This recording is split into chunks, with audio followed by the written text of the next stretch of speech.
No. Sometimes you just don't want to do it. You know, I don't want to be here.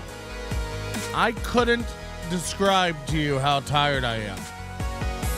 I think I went to bed around 12:30 in the AM. Woke up at 2:30 in the AM. No amount of feverish pole stroking could wake me up. I tried to microwave myself a Jimmy Dean sausage biscuit. That didn't get the job done. Had myself a coffee and tried to watch a little B-Dabbling Live. Tuki's too low. These Tuki drops are too low. We're going to have to re-engineer this whole studio just for Tuki drops. We are trying to raise $7,000 today, so if everybody chips in too.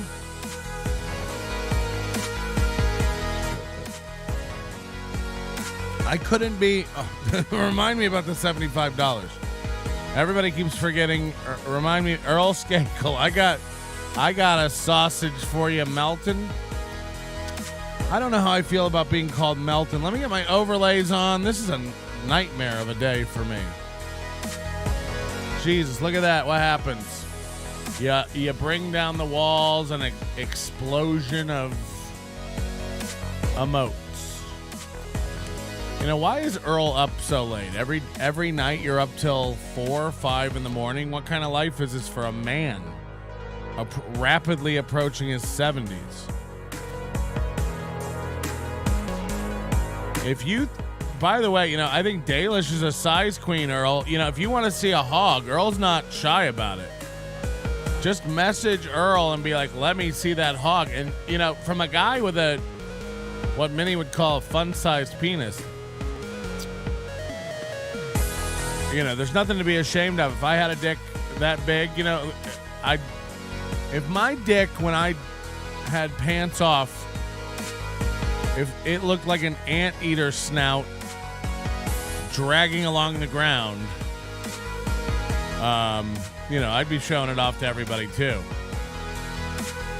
I can't imagine being a woman and letting something like that inside of you. What goes through your head, ladies, where you're like, give me that earthworm Jim. But then, you know, what do I know about anything? I was watching, speaking of Dalish, I was watching Dalish and Ian Hawke last night on Ray's stream. And when you see adults break, they had to tell, Ian Hawke and Dalish had to tell Ray that she was like an OnlyFans girl in the most, you know, almost how you'd break it to your old dad. No, she works online. Oh yeah? What does she do? She, you know, takes photos for the boys. Oh yeah? Like overseas in the war? No, like okay, you know, Bob Levy's stepdaughter. Yeah. That. Oh, with the put? Okay. That was like watching Ray. And then Ian, you know, champion that he was, instinct that he had, he was going to try to leave Dalish on stream alone with Ray. And by the way, why isn't that a podcast? Why isn't that a show? I would pay to watch Dalish explain sex things to Ray. It goes where? Wow. Oh, okay. I didn't even think about it like that. Okay. Like, that's what I would pay for. That's what I would pay for. Earl says his penis is 8 inches, 9 in the right hole. Oh, come on.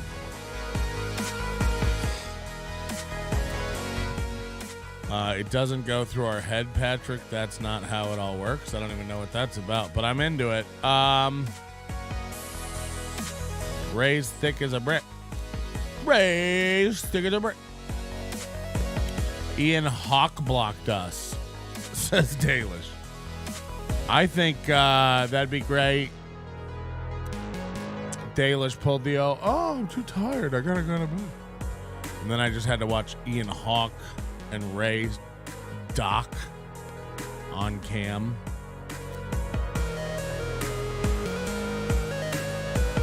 I'd pay to not ever see Ray broadcast again. Whew. I don't know. Edinburgh Mikey says, I got my steel toe morning show tea yesterday and haven't stopped laughing. I was thinking about this, Spaghetti Tooth John posted a picture in her steel toe morning show tea. And you might be going, Patrick, what are you going on about? We're selling steel toe morning toe merch over at nobodylikesonions.com/store. Don't worry about it. It's right next to those hats your dad's been talking about. So head over there, grab some merch at our store, and welcome to your morning. But Spaghetti Tooth John was posting this picture over there in the steel toe merch, and I was thinking when I saw Ian Hawk also posted a picture of this merch. It's finally hitting the streets. And I was looking at the image, and I was like, it's not a bad quality print for a very low. Sorry.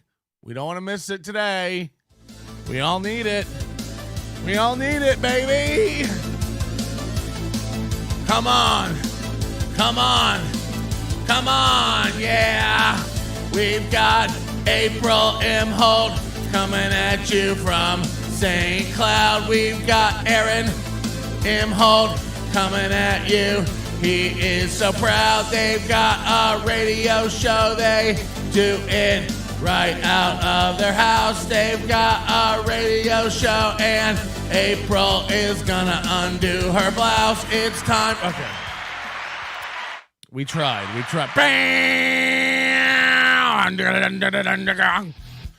tried. Sorry, I almost missed it. We got a little bit. Ooh, let's hear some Cope and some Haterade. And then I'll get back to talking about these shirts. Don't remind me. Good morning. Welcome, everybody, to the second to the last. Hit that like button if you're joining us early. Let's get it going. In the week for the steel toe gives a shit. April's dressed like the goddamn Hamburglar over here. Okay. Good morning. And we have another good one. Following up. It's so crazy. Every day they're like, you won't believe the show we have for you today. It's fucking crazy that we even held back. That was great. And then tomorrow we've got Chrissy Mayer to close out the week for overtime. She's finding all kinds of swimsuits with tuck instructions on them. She's very busy. Tuck friendly. Very busy finding tuck friendly swimsuits. Which is that Puck from Yo MTV Rules? Modeling in the next week. Oh, yeah. I definitely see him modeling a tuck friendly swimsuit. At a pool near you. Or just right there in his studio. One of the two. So it's going to be a very busy week still. Great to have Gino yesterday. I tried to book a guest last night. Don't come out on Thursday and go, it's going to be a very busy week. It's like it's over. We will have that guest probably next week. Okay. Sometime. I'm getting back in guest mode. Having some people call into the show. Yeah, we're pretending like we got Bob Levy's doing this show next. I'll never talk to Bob Levy again. Get the word out. Put the word out. Clip it back. Whatever you got to do. You know, Bob Levy's last night talking about we got to do a show together, the BM show, the Bob and Melton show. Never going to happen. Bob Levy goes on Steel Toe. I'll never talk to him again. He's dead to me. Going on Steel Toe, Bob? Come on. This isn't even the audience you want. Why go over there? You know, oh, we hope to pull some toe boys over into our, okay. I'll never go on that again. And Dirty Dalish is right. Dirty Dalish is dead on here. That outfit on April looks horrible. It looks like you're looking through one of those magic eyes or a kaleidoscope into awful Minnesota tits. Well, and you have no blonde hair to speak of. You can't be Aryan. Okay. I mean, look at the high command of the Nazis. Imagine going on. Like, what is Bob going to gain out of going over there? Nobody into MLC or the BS show is into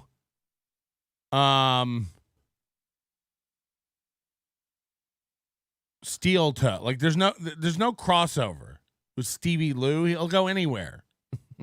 Hi, Stevie. Let's get it popping today. It's an experiment, and there's starting to be more cons than pros. What happened? Wow, he just called his wife a con. If I go like this or if I go like this, I get sleepy. But he acts like she gets canoed like a pro. Get sleepy when I do that. I don't What? like it. Oh, me too. And then also, She's always doing her hair. Every morning with the hair? Ice cream yesterday. And where we live. Imagine your husband waking you up at 4 a.m. every morning like, come on, honey, time to do our pretend radio show that we could do at any hour. Why? And by the way, why don't I? You know what I mean? All over the place. And like independently owned, like small family Fun ones. ice cream places. I'm jonesing for some ice cream. We go to the first place. It's not open. We think of the second place. Imagine in the middle of a Wednesday afternoon, Aaron just turns to you and goes, I'm jonesing for some ice cream. What? I get it in a waffle cone. It's delicious, but the ice cream gets stuck right in here, and it crusts. Oh God. And I don't like He that. And I gotta doesn't- go in the bathroom. I gotta get some water. He doesn't wipe his mouth. He doesn't know that dried ice cream is crusting on his little Fu Manchu stash. And then he has crusty white cum stash. Okay, I mean, you couldn't write a gayer guy, you know. If you were asked to compose with a pen the gayest man your brain could conceive of, people would be like, yeah, but a little more Aaron M. Holt. And you'd go, why do you say so? The gayest guy imaginable. Got it. Adonis Paul, who, of course, was on the show yesterday. And I forgot to pay yesterday. I got to get him paid today. Don't let me forget. Good Lord. Sorry. Sorry, AP. $130 over towards the wonderful. And April writes it down on her to-do list like she's the secretary. Oh, we got to pay Adonis Paul. Good Lord. Sorry. That must have been you. I meant to say it 7 Look times. at this top she's It's, wearing. You know, I don't like to Sam sexualize the scrimp too often. Cockdiff says if you would quit fucking with it, it would come in nice, young lady. Like, what is she wearing? You should stop fucking with it. Sorry. Rabble. Apologize. I mean, this is a Omega hamburger. Wolf says, sure, Aaron, ice cream. What, you think I'm driving all over town to get Coke? Look at I would this. tell you that I drove all over town What to get is Coke. this? And Coke doesn't get crusty. You know, I wouldn't say. I really don't like to sexualize her, but sometimes it does look like she has a nice boob area. And, you know, sometimes it looks like this, like just a couple of hams strapped together where the butcher accidentally cut it in half. Waffle cone. Oh, man, I was happier. She than looks kid like a on waffle Christmas as cone soon right as I now. got Am my I waffle right? cone yesterday. You want Is to it- tell them what flavor you People got? are saying it's a bathing suit. even remember. I don't It's know actually a what it's dress she wore a couple weeks ago. When it gives a man diabetes. What? It was. She's putting on a dress at 4 a.m.? Choco Taco. No, it was that sweet cream. It was a sweet How long till he turns Choco Taco into a racist thing? You ready for it? 5, 4. and cunt water. I can't remember. I think There it was called Munchie Madness. Munchie. I had some munch. That's an outfit you don't eat breakfast when you wear it. She's pudgy. You regret. Banner looking tight these So days. So Yeah. excited for my ice cream cone. I hadn't really seen that. I'm so excited for my ice cream cone. I'm riding in the car. I'm riding shotgun in the car, just having my ice cream cone. With that sound. Oh, it's the happiest boy in the world. Then we go pick up some beers and a cigar because it's been nicer out lately, and I want. Imagine him with a cigar, an ice cream cone, and some beers. These people are living a life that no one's equipped for. Done with 15-year Gurkhas. A little too full-bodied for me. We screwed up. I got a headache. I didn't feel good. I think that's why my throat is so dry today. Happens to me every time. Happens to me every time. And so I gotta go back to the 18-year. What do her shite tattoos say? They're like, like deer head. It's pretty much like a Jägermeister bottle, but on the side of her arm. Ooh. I like West Side Liquor. I like them too. The wrapper was dry. Yeah. I didn't. He's always talking about local play. He thinks we're all intrigued by Minnesota. Like we're going to visit there. Like if you're ever in Sauk Rapids and you need a tow, give East Side Towing a call. And he's talking about his liquor place. Like, I like West Side Liquors, but lately they've been, it's like, what? We don't know about West Side Liquors or East Side Towing or Stoney's Bar and Pizza Grill. We're not familiar with Rollies, Long Necks, and Rednecks. These are, Aaron, these are tiny shithole places where you live. These are garbage fire buildings filled with garbage people. Have you seen Cheetos? Have you seen Cheetos? He's a guy that looks like his whole beard is just made of Wicker Man bees. And he's like, swing by Stoney's. I'd love to give you a gift card and a bucket of regret. Imagine going into Stoney's and having a chill beer with friends. Hey, who's that screaming over in the corner? That's Gino Bisconte, the headliner. Oh, is there a show tonight? Yeah, it's you might have noticed the 6 people standing around. It's Steel Toes at Big Anniversary. People came in from all out of suburbs for this. I mean, what's going on here? What world is he living in where it's like he thinks people are going to like fly into Sauk Rapids, Minnesota for Steel Toes anniversary? It's like they ain't. You know, you're going to have a couple of people like Detroit strolling in there, and that's just going to be to take photos for us. I've been contacted already by like 3 local Minnesota people who are completely down to go film this and take photos and clown on it. And I can't wait. We're only a couple months away. Stash. You had a nice white cream crust on it. Still talking about his cum mouth. It's tasty. I say Gutierrez with $2 says Family Guy should have ended years ago. Not sad, to be honest. I agree. I've never been a big Family Guy guy. But we'll have that story a little bit later. You got that right. You cheated on your wife, allegedly. You popped out an oops kid. You abandoned them. You won't support your ex-wife's book, which goes to directly support feeding your own children. Yeah, you've never been a family guy. You could say that again. I've never been a family guy. We know. We've seen the court documents. I've never been a family guy. We know your parents don't talk to you anymore. I've never been a family guy. I know they didn't come to your wedding. You had to elope to Vegas, and it was lonely. The only people there were April's redneck shitty trailer dad, who looks like Papa Smurf, and her mom, which I imagine had to be flown there by the team at Goodyear.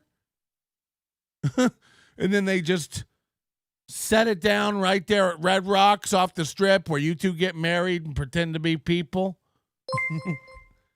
Let's go, Brandon, $5. It's time for all these fucking lies. Do you hear it in my voice? I've had enough. Yesterday was a long day. I was telling Shuli last night, I don't know how long I can do this morning. It fucks my whole day. Know this, I'm a guy who, I don't go to bed till 2 or 3 in the morning. So this instinct to stay up all night doesn't go away just because I started doing mornings with you people. And so it's in me to stay up till midnight or 1 a.m. And then I get up at 3. And then I do the show until 8:30 or 9. And then I have to like handle some life maintenance, make calls that I got to make or shoot some emails off. I usually trim the show, try to get it put out on the feed. I know we're behind. I'm going to catch up today for the overdose people. And then I try to take a nap for a couple hours, get up to watch the Chad screams at Kevin through a TV show, which we've all come to know and love. We'll do the stats show if we can. And then I go rest for an hour, have a bite of food. God forbid I air fry some dumplings and enjoy my afternoon. And then I go to the Levyland show. By the time I finish that, it's 6:30 p.m. over here. I go have a dinner. And then I'm dead. I'm dead. Can't even catch a couple episodes of The Commish or Frasier. And then repeat it all over again, And I've been trying to prep all the shows at night before I go to bed so I could just wake up and go. But then you set your alarm for like 2:30 to get up, and I always wake up at like 1:58, and it's like, what am I going to do? Go back to bed for half an hour and be a grump? So now I've slept for an hour and a half, and I'm just a complete piece of shit. I don't think that's the kind of bar you go to when you want to chill. That's the bar you go to when you want to hear the hard R dropped every few seconds. If I went, I could get some puss. Mrs. Melton must be soupit sexy. She's soupit sexy. Welcome, Jebediah. Thanks for joining. April loves Family Guy, but he looks down on her for that because it's a cartoon. Yeah, he can't do the voices. You know what I mean?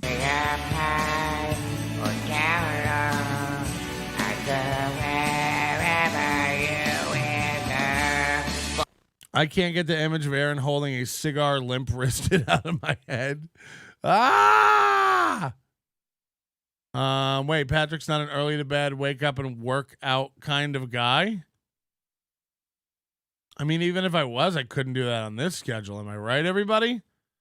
Don't do biz with Melton. He will steal. And don't take free stuff from him. He will hold it over you forever. I don't know what that's about. Did somebody hurt you, JG? You know, I can't even tell the trolls from the mentally disabled anymore. I don't even know what this is about, you know. What'll I ever, if you take free stuff from me, I'll hold it over your head forever? And don't do biz with Melton. He'll steal. Ooh. That's why Patrick keeps getting sick. You need more sleep. You're not wrong, man. I'm on 4 hours a day, and it's rough. It's rough. You sound like Mersh, Buck Up Melton. Well, my voice will get warmer throughout the morning. I sound like a real man at this hour, but give me some time. I also, like, for a week, I was smoking a bong again. Ooh, not great. My gates are all screwed. I was fucking with something yesterday, and I was tweaking it for 10 minutes before I realized I was tweaking the wrong thing. This board, you can be like on the wrong grid, and then you were tweaking something that didn't even matter. And now 2 channels are completely screwed up, so I apologize if the sound's off today. It's going to be a weird one. Today, but we're going to have good energy, positivity. It's been a rough week. JG is a good egg. I know. I don't have anything wrong with JG. He's always been a nice man. Anybody who gives me $5 and calls me a thief, I feel like is a nice man. You can't give me $5 and be like, he's a steal man. That's very nice, a $5 gift, you know? Even after YouTube's cut and I get $3.50 of it, that's almost enough for a coffee at a 7-Eleven. 7-Eleven. Patrick, post your AB routine. My ab routine? Yeah, I try to like eat 6 McMuffs a day and keep it tight. You know what I mean? Has anyone seen Corey Adams? It's so sad. Let's just not even. We're stealing the KCUK theme song is now Casey Armstrong's theme song. That you don't even have to change anything. It's just that's now. It's like Corey Adams gave us a theme song for the Casey Armstrong bit, and that's what it is now. What do you think the waiter got tipped at the Last Supper? 12 Jews around a table probably got. Is Earl Skakel highly disabled? You know, this guy can't focus on anything, and everything's just like one of the most hack jokes a human can imagine. Hacka.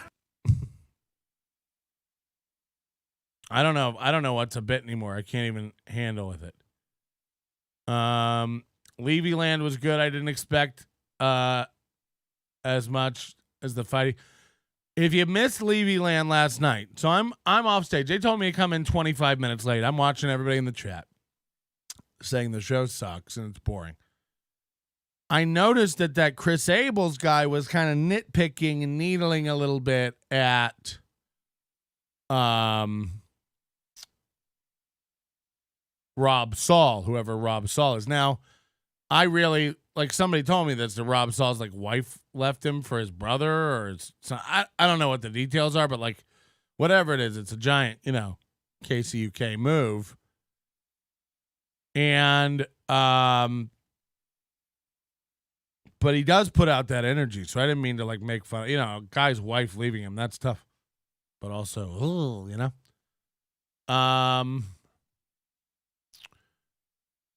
But after I got on the show, I just simply asked a question. I said, what's the relationship between you guys? Why the nitpicking? Why the bickering back and forth? And that kind of set him in motion. And then I just kept if you go back and watch, they would kind of like work it out and it'd be cool. And I just asked again a question. And they start screaming at each other. And I'm just, if you look at my face, ear to ear in joy. And then Rob Saul quits the show that he's running, from what I can tell. And we start talking about Rob Saul with him not there. And I even said it on the show. I think we're trying to bait him back on. So we start talking shit about him, or at least Chris Abels does. And then Rob Saul comes back on, and these two start screaming at each other. I'll come over there, you fat bitch of a wife. Like, it got rough. It got rough. So that was very funny. And then I guess they went and did the Rob Saul show afterwards. Who knows? Where apparently they yelled at each other for another hour. And then I got 9 messages from people like, wow, I saw what you just did. And I was like, me? I didn't do anything. But, whoa, I mean, this trend this week, what we've noticed is, if you ever doubted that women are more emotionally mature than men, it's a misguided belief, I believe. Like, women are too emotional. It's like women are emotional. Women are more emotional and empathic, I think, when it comes to like planning and policy and rules and stuff like that, for sure. Don't ride your bike without a helmet. That's a woman, okay? That's dumb woman brain. Not dumb, it's probably smart. Cautious. But when it comes to reaction, when it comes to emotionally reactive, emotionally charged, lashing out, irrational behavior, it's the men. It's known as the Colt C phenomenon. And the men just can't handle their biscuits. This is why men get so angry about women, and treat them as property. And it's really hard for men to process those emotions. I don't know. Maybe it is that men aren't given those emotional, social coping skills that women are given at a younger age. The nurturing side, the understanding side, the ability to process anger and emotions. Men are just fucking babies. I've never seen women, on the scale that we're seeing men in this podcast world act like little bitches to this degree. Chad said Patrick was a thief on yesterday's pod. I mean, Chad says a million things a day that are wrong. Get a fucking scratch board and keep tally. Let me know. Sounds like they bought one cigar and April finished it for him. I got an email this morning from somebody that I'm sure was definitely not Chad. That was like, Melton, you shouldn't have turned on Chad. That's a bad look. I'm out of NLO. That's what the email said. So who says that's a bad look? Anyway. And it's always from onionhater23@gmail.com. You know what I mean? It's like, I can't imagine hating anything. If you want to unsubscribe or leave the show, go ahead. Imagine making a Gmail and emailing me. Do you hear the gate on this mic? Ooh.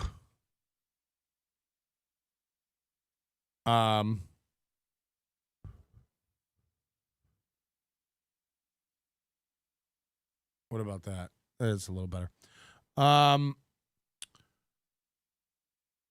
was I talking about? I'm fucking lost. Oh, an email. It was like, it was worded so weirdly. It was like, you shouldn't have turned on Chad. That's a bad look. And then it said, I'm out of NLO. And I just wrote back like, oh no, I hate it when people who don't know what the fuck they're talking about are out of NLO. What does that even mean? And I go, look, this guy, as far as I can tell, with his new fake email address, doesn't belong to the Overdose or anything like that, So it's like, what is it? You're out of NLO. I mean, it's like the guy who like canceled his $1.99 membership the day before and took a video of it to send to me. It's just like, okay. Imagine $1.40 meaning that much to either of us, where I'm like, no, please don't cancel. Please come back. It's like, don't worry about it. We got Jebediah now. We got a new member. We don't need you anymore. We got Jebediah. I had my girlfriend, Ace, $5. I had my girlfriend watching your show, and she had the nerve to say to me, have fun, but you'll never be an Ian Hawk. Are you sending her private messages? Oh, no. Are you trying to be Ian Hawk, Ace? Maybe next month we'll have an Ian Hawk off. Maybe we'll have a Hawk off.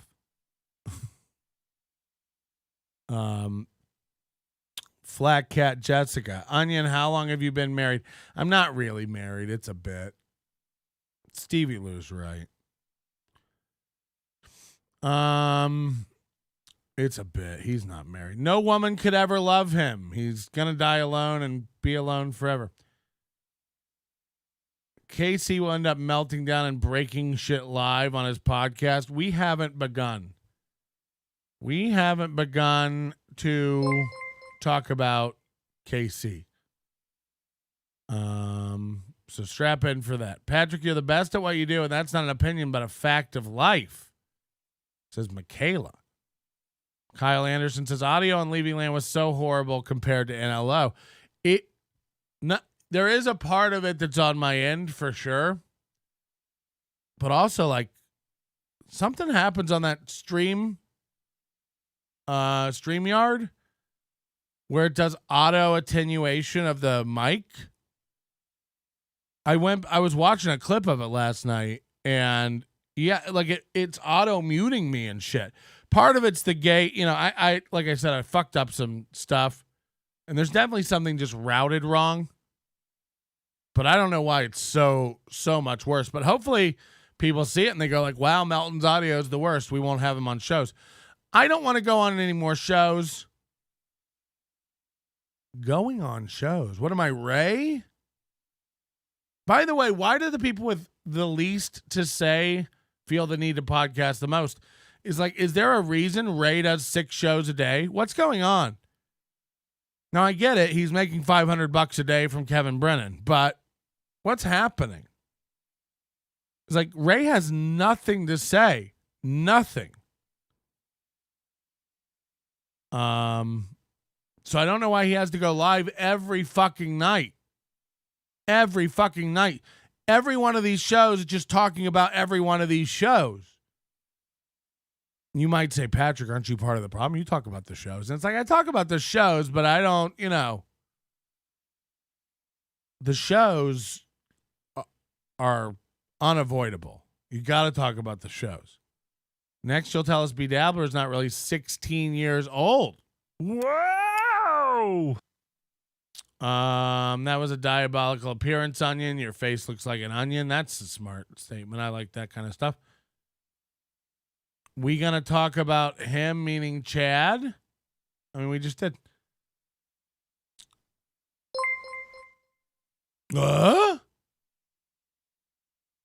Melton, not only did she leave him, she started sleeping with him while the guy was living with them. The topper, his wife, Rob Saul's wife, left him for his cousin, and they were banging in the house while Rob had to listen through the wall and jerk his little peen. Patrick, the origin story for Ray is the J.P. Morgan MBA when Ray did compound. He was teased about it by Keith the cop, who through his contacts knew what happened. It's true. Ask Ray, you will see. Imagine me trying to ask Ray whatever the fuck you're trying to tell me here. You know, put together a well thought out paragraph and let me know. Women are too emotional. We're too aggressive. Yeah, look. Men are... the reason men get aggressive and start lashing out is because they don't know how to handle their emotions. Like, men are fucking... like, let's say cheating, for instance, you know.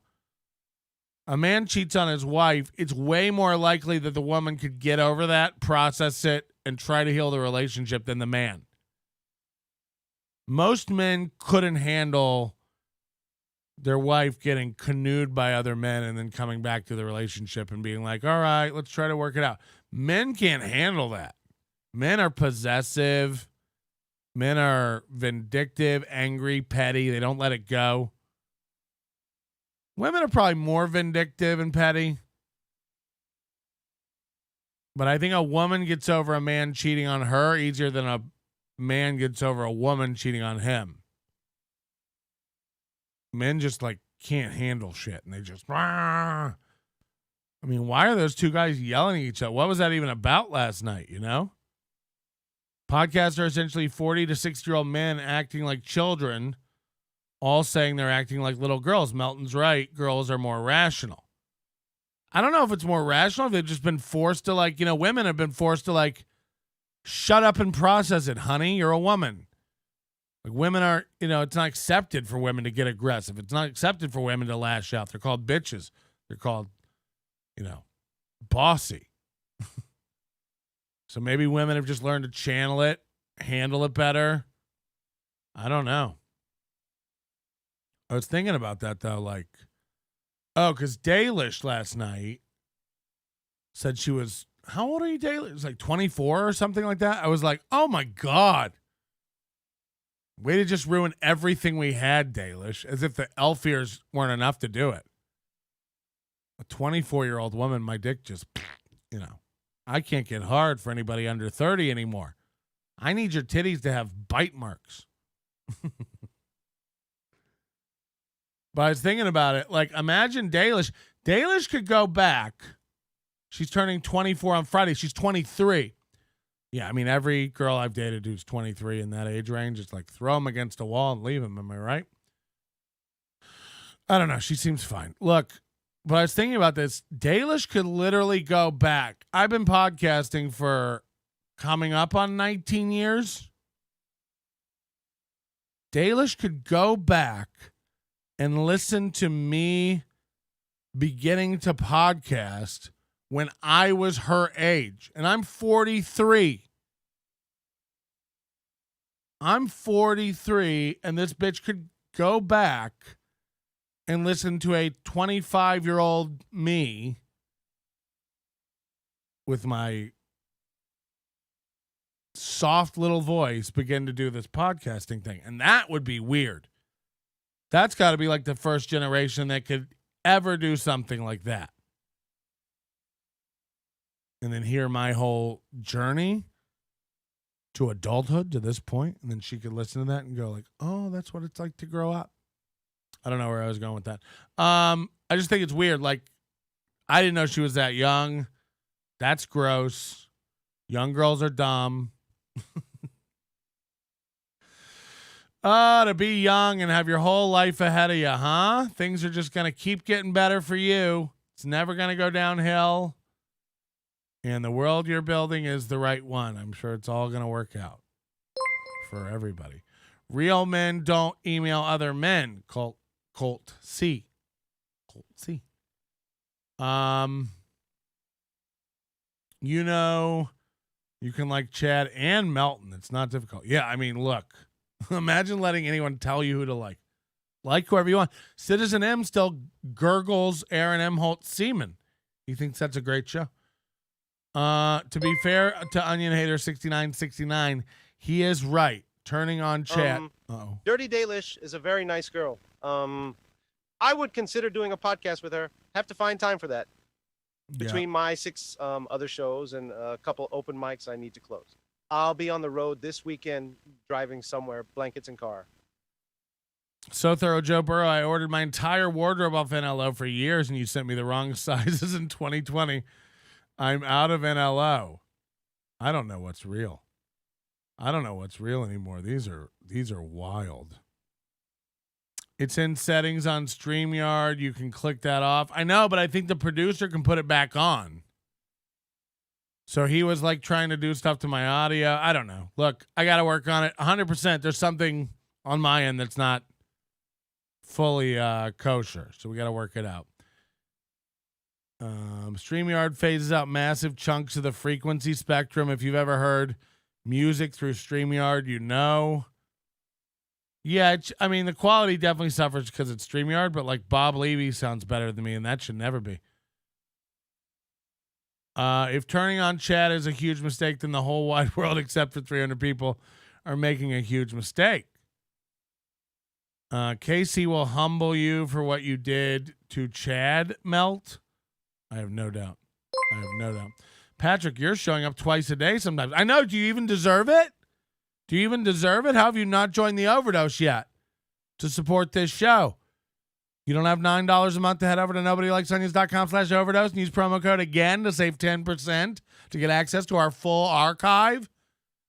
You don't have what it takes to support this show on an alpha level over at nobodylikesonions.com/overdose.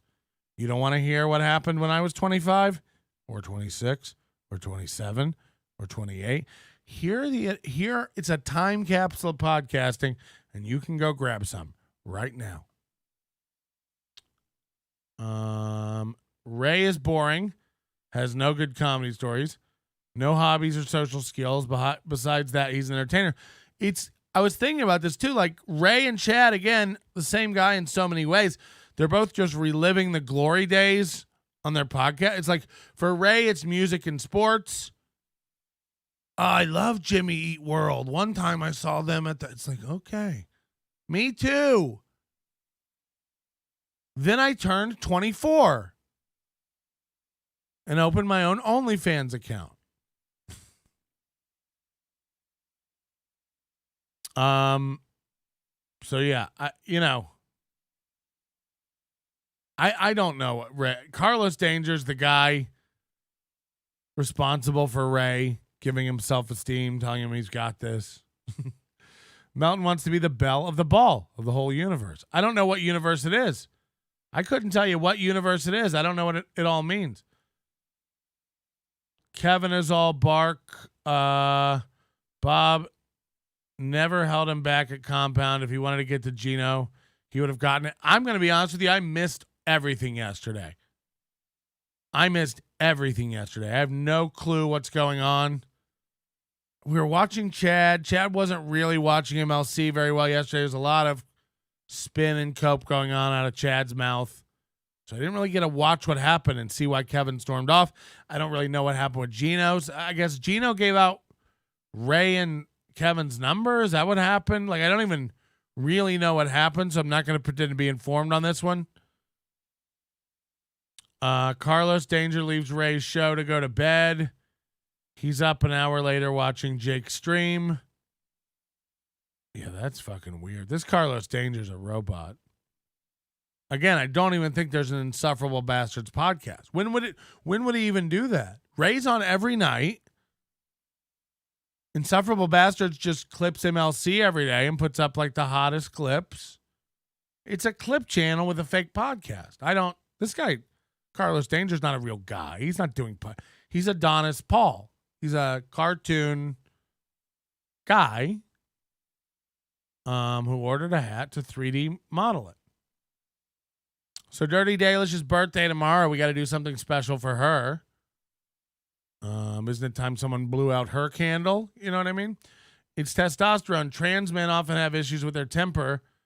I'm used to hold back anger my whole life, so I don't go that quickly anymore.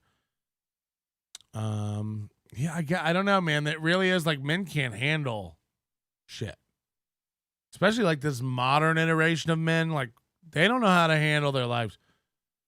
A says, sorry if this is a redundant question, but I'm a new NLO fan trying to catch up.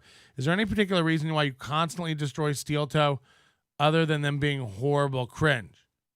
Yeah, I mean, look, we don't constantly destroy Steel Toe anymore. I don't like this kind of hyperbole.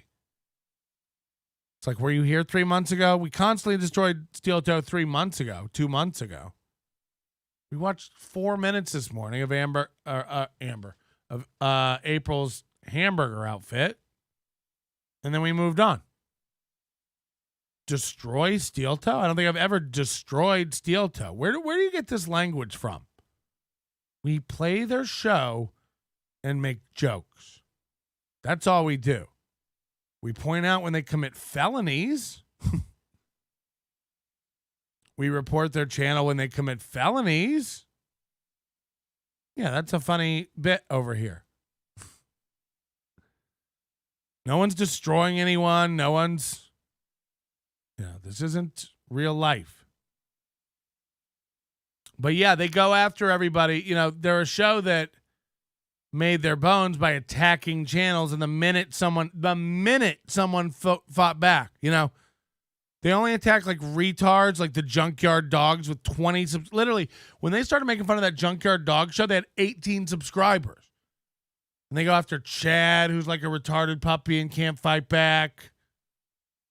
And then they go after, like Wrestling Otaku, a mentally disabled boy in a trailer. They go after Jake Hudson. Meanwhile, if you start with them at all, they run like little bitches. They run like little cunts. They are bitches. So yeah, they can't take what they dish out, number one. And number two, they are the most cringe, lying couple I've ever seen. Once you get to know them and understand them, it really is baffling how they continue to gaslight each other into thinking like, make no mistake about it, their numbers are very, very down. They struggle to hit 1,000 views on clips anymore.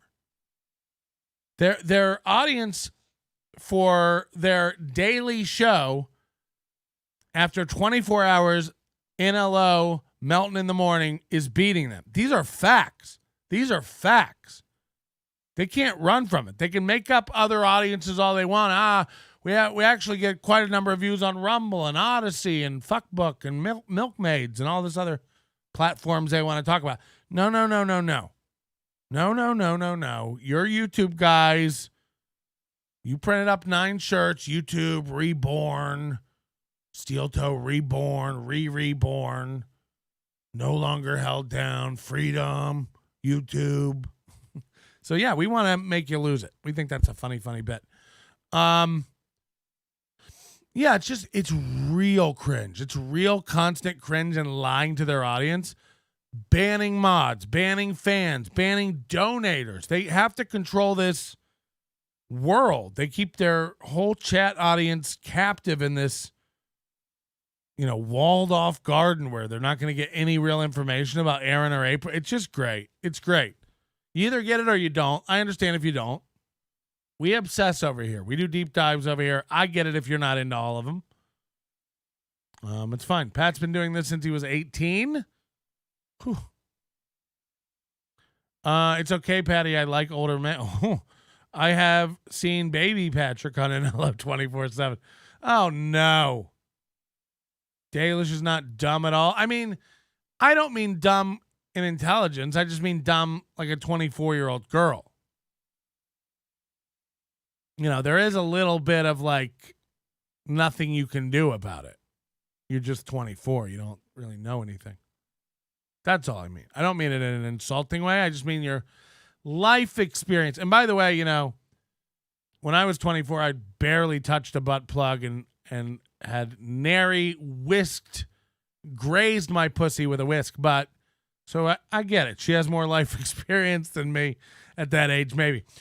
But, just at 24, you don't really. Come on, 24? That means she was born in what, 99? I graduated in high school in 90. God, that's so hot. Real men can't read. I've never heard Chad Zumach's voice. I would scissor Dalish. But Melton, didn't you come out with a song about how women are stupid, women are worthless? Yeah, I mean, we say things all the time on the show. Do you think that's real stuff? Do you think Ray would invite me to his house and show me his pink sheets? Would you go? That's the question. What was this about Perry last night, too? You're talking about marrying Perry? We're going to have to get her on and pick her brain. That's what trips me out about Kevin. Bob, I pay you so you can't be friends or talk with him or even about him. What? All I can think about is the lady in her moo-moo next door to Chad pounding on the door and telling him to keep it down. Yesterday when he pretended to get swatted. You know. Pretending to get swatted. I don't even know if I believe the police came to the door because it happened so fast. It was 3 minutes. Less than 3 minutes and Chad was back at the table. I was just podcasting. Jeez, Mom. You know. What happened? But he came back and did this whole act out about how he was shook. Remember this? He comes back and he's like, sorry, guys, that was crazy. I just got swatted. I think I just got swatted. I got swatted. I think I just got swatted. I got swatted. I might have just got swatted. I got swatted. It's like, what? What? Ray would have a mental breakdown if Dalish showed up at his house. It's Dalish's birthday tomorrow, but Ian Hawke selfishly keeps making the entire month about him. Can you imagine? It's a good point. Should be Dirty Dalish Day tomorrow. Galloway fam, please devote the whole show to catch up Ace. We need to set up a referral link, Dalish. Any of these fucking people in this chat that I send over to you, I want some sort of referral or finder's fee. We have to be sending you 6 to 7 simps a day in your inbox going, I want a custom. I want a referral fee for all this stuff. Dalish is extremely intelligent and measured for 23 years. I would so far agree, but I don't know her. She might be a psycho bitch. You know, all the hottest girls are like the craziest girls. Look at Spaghetti Tooth. You know, would you go around talking to a woman who calls herself Spaghetti Tooth John MD? I think not. I ordered a shirt from Patrick. It was folded wrong when it was shipped. Send it back. We have a team of refolders. We'll be happy to work on that. James Banks, Casey is legitimately insane and a broken person. It's going to get real interesting if you keep talking about him. That's what people keep saying. But I also hear he's a Christian and he's got to prove himself to me. I hear a knock at my door. I jump up. Like, who the fuck is this? Oh, it was just my cunt neighbor telling me to keep it down. Hit subscribe. Things are getting interesting. After I log off here, I'm going to go peer through her window. I hope he claims to be a Christian, turned his life around guy. His podcast is called We're the Best People or Meet the Best Guys or something. It's like, you can't get mad at me then for just saying you're bad at your job and you seem to be a dork. I get it, Casey. You've been a jock your whole life. I'm used to people looking at me like I know what's going on and getting pussy. It's like, well, those days are over, okay? Because now you can't reach across a desk without screaming in pain. You're broken. It's over. You don't have Howard anymore to make you look like you're funny. You're not. You're your own show now. You're your own guy. I don't simp for random internet men, but Patrick, I will peg you. Patrick is a rational person. One time I emailed him. He had the audacity to tell me to go to internet college. I don't even know what that means, but it's funny. If I said that to you, you goddamn guarantee you deserved it. I've joined the overdose, Patrick. Don't say I haven't. Just got a bit emotional. Casey was always emotional and trying to prove he's something. Channel Lou Sasso had old Howard clips, like 9 hours of trashing him. CC Hall, internet college. He tells me to get to the point. Ray has bodies under the floor in his crawl space. Never mind that smell. The cat died under the house. Some people should never be in front of a camera or microphone. Ray is one of them. This is all great. We've got the vibe today. Ace with the $2 super chat. I said consistency, not constantly. I'm sorry. Let's go give him his correct dues, everybody. Sorry if this is redundant, but I'm a new NLO fan trying to catch up. Is there any reason you consistently destroy Steel Toe? I don't think it's consistent. Please devote the whole show to catch up, Ace. No worries, Galloway. I'd rather much catch up with your mom. And now people are super chatting your mom insults over here. Oh, God. So wait, Melton, are you saying Steel Toe getting a monthly show on Compound didn't turn them into household names? I don't think they even have that, do they? Oh man. Luke of the Bind sent me an email yesterday and I asked if I could use this on the show. And I didn't get a response back. But I would like to read that email on the show. Am I allowed to read your email on the show, Lucas of the Bind? Whatever that is, I think it's a band. Stevie Lew's in the chat getting all fucking... Stevie Lew's a perfect example of irrationally over-emotional men. Is Dirty Dalish allowed to celebrate her birthday during Ian Hawk Month? Apologies for being 5 minutes behind in the stream, allegedly. Is that allowed? Are we allowing that today? I'll go shut that shit down. We can't be letting Carlos Danger be behind in the stream. Yeah, I think tomorrow we suspend Ian Hawk Month and we're going to make it Dirty Dalish Day.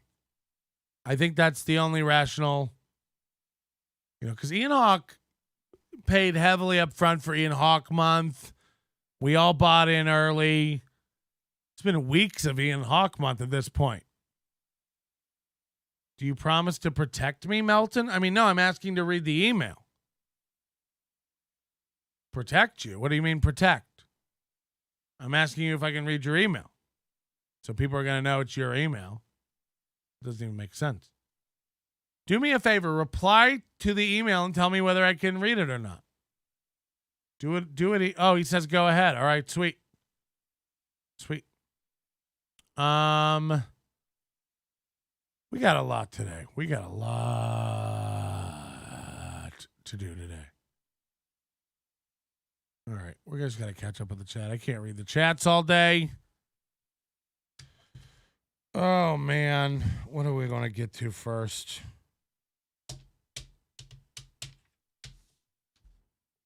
I don't even know. What are we at? 5 o'clock? Let's do this. Mersh, who I'm still learning about. I don't really know Mersh. I know Pod Awful's in the chat. He's probably the greatest Mersh authority. I imagine Jesse PS has probably watched more Mersh than the average Nightwave fan. You know what I mean? Because Jesse probably forwards it, rewinds it, watches it over and over and over again. Aaron's spazzing out. I got to see what's going on. Hold on. That sometimes. I always I'm not saying either way. He was spazzing around. I got to just see what they're talking about because he's waving his arm. Oh, yeah, he's about a piece of shit. And they're like, yeah, more like Satan. I'm like, all right, looks like I got more watching to do. I'm sorry. I sometimes feel like just because we don't know about somebody, but the chat does, that now they see us as like an apologist towards that person, much like you just painted me to be. No, they see me as a fun normie plaything, and I kind of like being in that position. I hate that word. I don't. Wronghole Rick says Robert Maxwell was a known messiah. I'll never address anybody named Wronghole Rick. I'll tell you that much. And also, yeah, I'm not going to say that. Nobody needs to hear my thoughts. Okay. That should be the name of this podcast. Nobody needs to hear my thoughts. Mersh came up on an episode of Chrissy Mayer's Simpcast recently. Thank you so much for upgrading your membership, Pterodon. Why don't you join, by the way? It's $1.99 here on our channel. We're almost back to 500 members. And we'd love you to join at a higher level, too. Don't be one of these $1.99 simps. You know. So Mersh came up on Simpcast with Chrissy Mayer and a bunch of women. And pretty interesting conversation about the Marshmallow Man. Now, why is this not... Hold on one second. You ever have like a link that doesn't go to where the hyperlink says it goes? All right, here we go.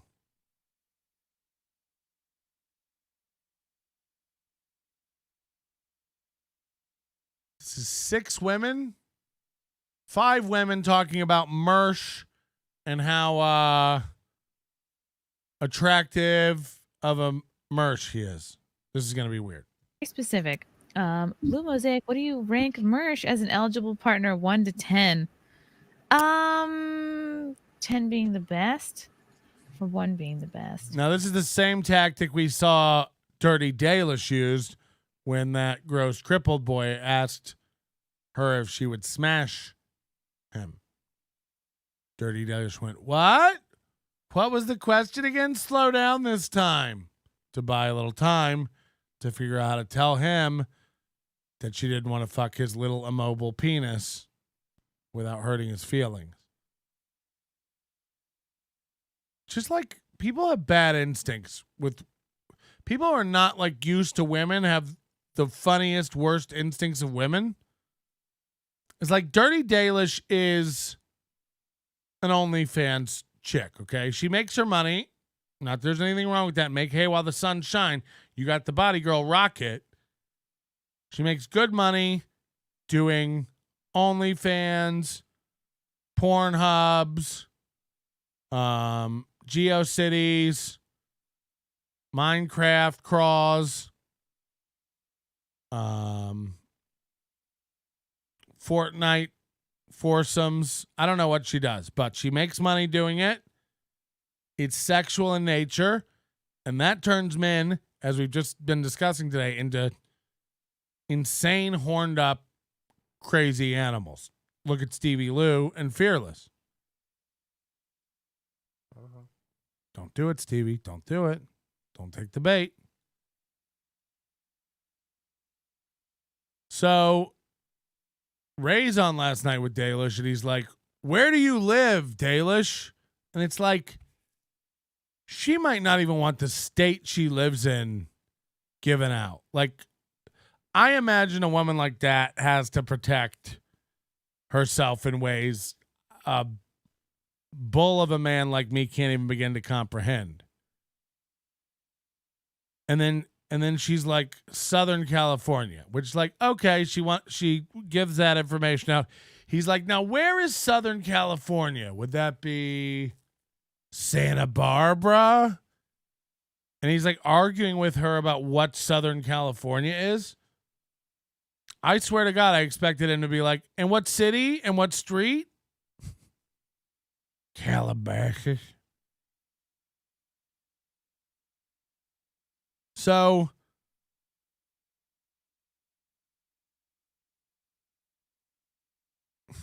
I'm having brain freezes today. I'm sorry. I'm so fucking tired. Where was I going with that? Why did I go? We're talking about merch and Simcast. I don't know where I was going with that. Guys don't know how to talk about girls. I'm really having a brain fart today. Can you believe? Should we shut it down? Should I just get out of here? Jesus Christ. My brain's fried today. I can't even think. Nah, Patrick, it was even worse. He said San Francisco. He used San Francisco as an example of SoCal. Oh, God. Yeah, B Dabbler says he was saying San Francisco's example of Southern California. Okay. Gotcha. Oh, I was saying that when it's like when that guy Andrew asked her if she wanted to fuck. She was like, "What? I didn't hear the question." That's what Chrissy Mayer and company is doing here. They're asking if they would rank Mersh as an eligible partner 1 to 10. And now they're going to pretend like they don't know what that question means. What do you mean partner? And they start going on this insane thing about business partner, dance partner. What does partner mean, huh? You know what they mean. You know what they mean. Here we go. Blue Mosaic, what do you rank Mersh as an eligible partner 1 to 10? 10 being the best, or 1 being the best. See, first of all, you know what it means. 10 being the best. You know what they mean. You know what the scale is. We all have a common scale. How would you rank that pizza 1 to 10?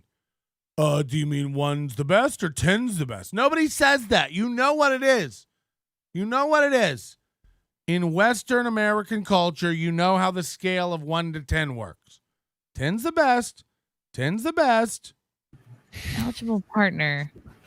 Eligible partner. So she's acting like she doesn't understand the English language here while she tries to think of how to say, I don't want to fuck Mersh. By the way, ladies, just say it. It's very freeing. If you're in the chat right now, just type it out. You're going to feel so great. I don't want to fuck Mersh. I don't want to fuck Mersh. Just say it. It's very freeing. It's very freeing. Just say it. Say, I don't want to fuck Melton. Say it. Just say it. You'll feel better about it. A lot of guys are saying it. I don't want to fuck Melton. I love the, what do you mean 1 to 10? What do you mean partner? Blue Mosaic, what do you rank Mersh as an eligible partner 1 to 10? 10 being the best, or 1 being the best. Eligible partner. Just baffled. Maybe. And everyone's silent, by the way. There's 4 other women here and a dude. No one has an answer. No one. They either don't know who Mersh is or they don't want to be the first to say it and laugh. 4? Oh, 4. 4. Eligible partner of what? To do what? They're all laughing. Eligible partner to do what? Eligible partner to do what? I don't know. I think he means to date or be with. To date or be with. Because there's a lot of different things that someone could be a partner in. See, what are you girls doing? Is this how it goes at the sleepover, ladies? How would you rank Merch? If you guys were alone, a bunch of women just sitting around in a bed right before the pillow fight we imagine all breaks out when we're teens? I mean, there's lots of words that word can mean. Partner, I mean, it could be like when you go to the amusement park and you get on a ride and they put you, beside another person. That could be a partner on a roller coaster. You could have a partner. It's like, what the fuck are you talking about? We're talking about fucking. Fucking. Picture Mersh. Fucking. That's what we're talking about. A little bit of that fucking. Partner. Yeah, it's true. Business. And then, by the way, then they all jump in and co-sign immediately. They've all been pretty quiet. But the minute one of them goes, well, there's lots of definitions of the word partner, they all pipe up, oh, that's true. That is true. What are some ways partner could be interpreted? And then they all go on the fantasy rant like. I don't know. I think he means to date or be with.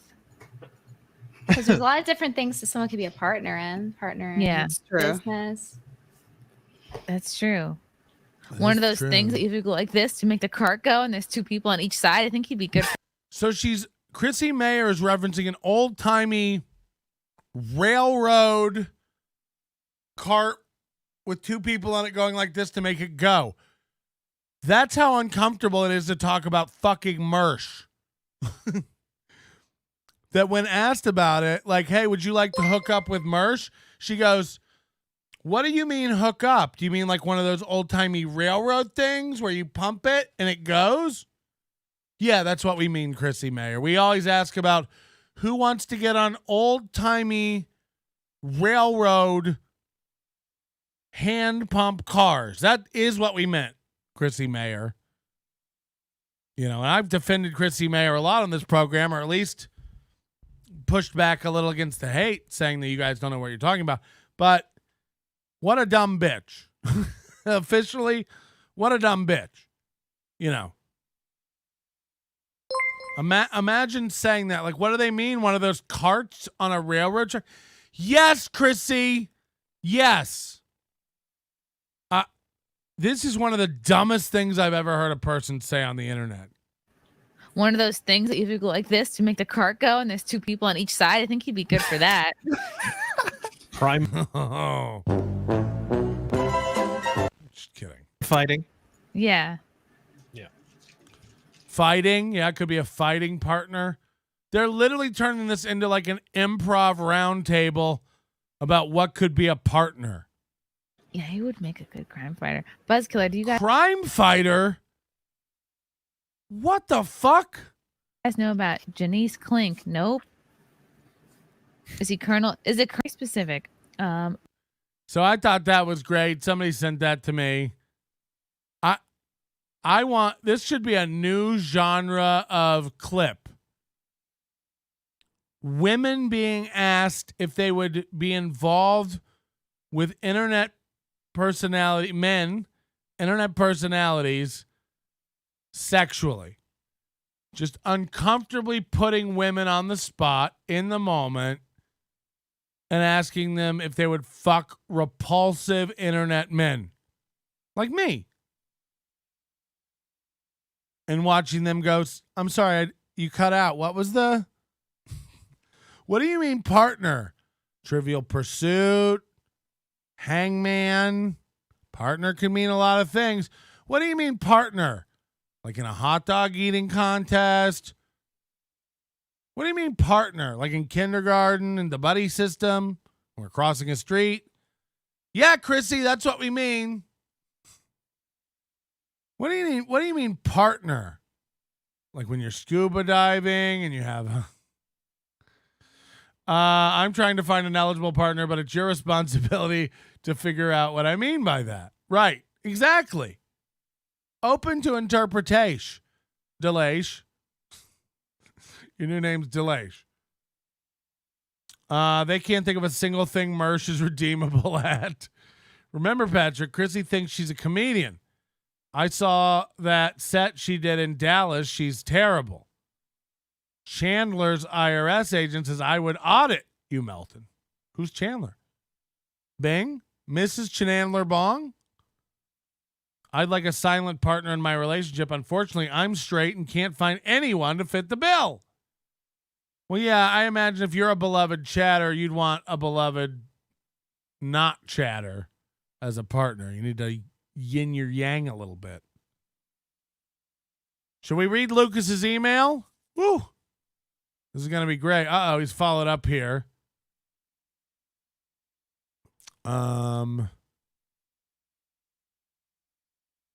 Stevie Lew is itching to know what my email says. So there's some history here, I guess, with Lucas. Is there a band called The Bind? And this guy Lucas is in the band.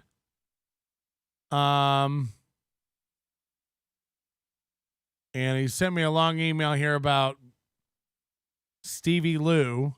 And Stevie Lew is, of course, frothing. Oh no, I just got something from Fearless too here. Oh boy, what a morning we've got ahead of us with this shit. All right, so I'll read the Lucas of the Bind email. Stevie, if you want to call in, we got a number, 323-825-4990.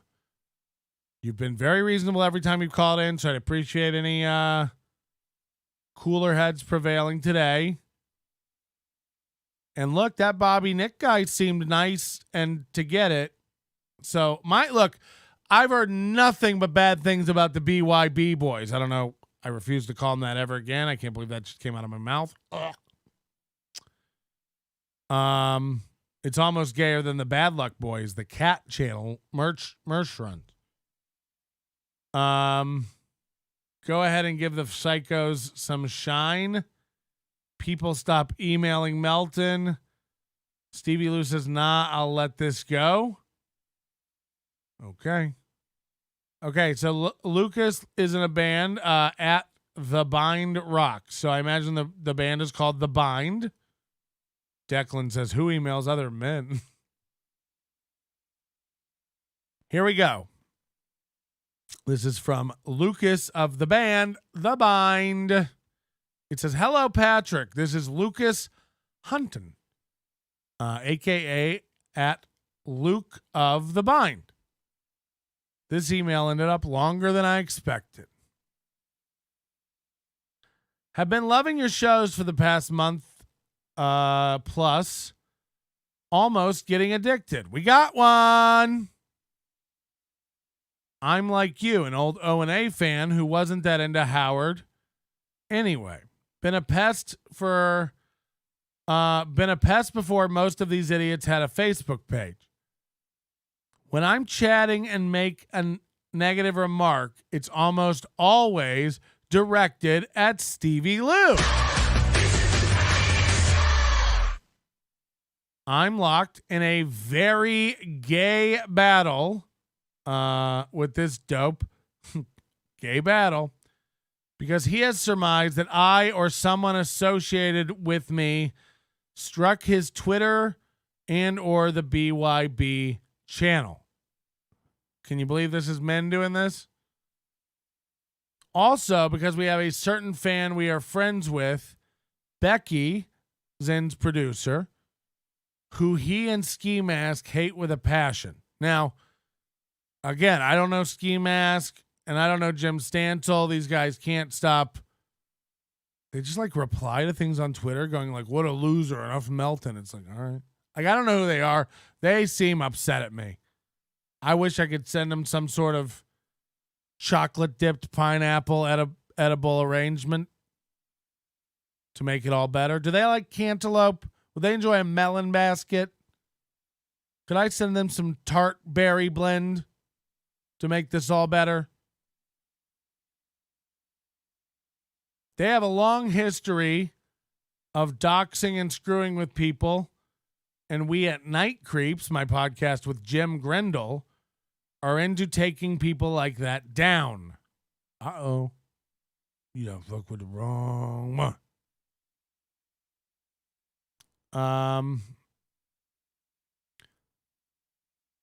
And discussing weird, dark things that most dummies are confused by. This podcast comedy space has been invaded by low IQ lowlifes who use intimidation and threat of doxing to try and make moves. I'm fully public because I'm a real person with a band who's trying to be something, so they can't do shit to me. Stevie claimed on a show of ours, when things start happening to you, you will know who it's from. You have a regular life and family, and when things start to happen, you'll have to sit your wife down and explain what is happening. Now, Stevie Lew, is that something you said to a man? Because I got to be honest with you. My wife already thinks this is all gay. My wife already thinks this is retarded. When I'm in here screaming, she's in the kitchen just shaking her head going, what have I done? This was a mistake. I don't care how good he fucks. But this is the kind of thing I've heard tale of Stevie Lew and the BYB boys doing. I've heard Discord stuff. I've been sent podcast clips of the BYBs sitting around. And this seems like something Stevie Lew might have had to do with his wife at one point, you know? I imagine you sang this into the phone like in the movie Taken with Liam Neeson, where you're just typing this out to another man as a threat. When things start happening to you, you will know who it's from.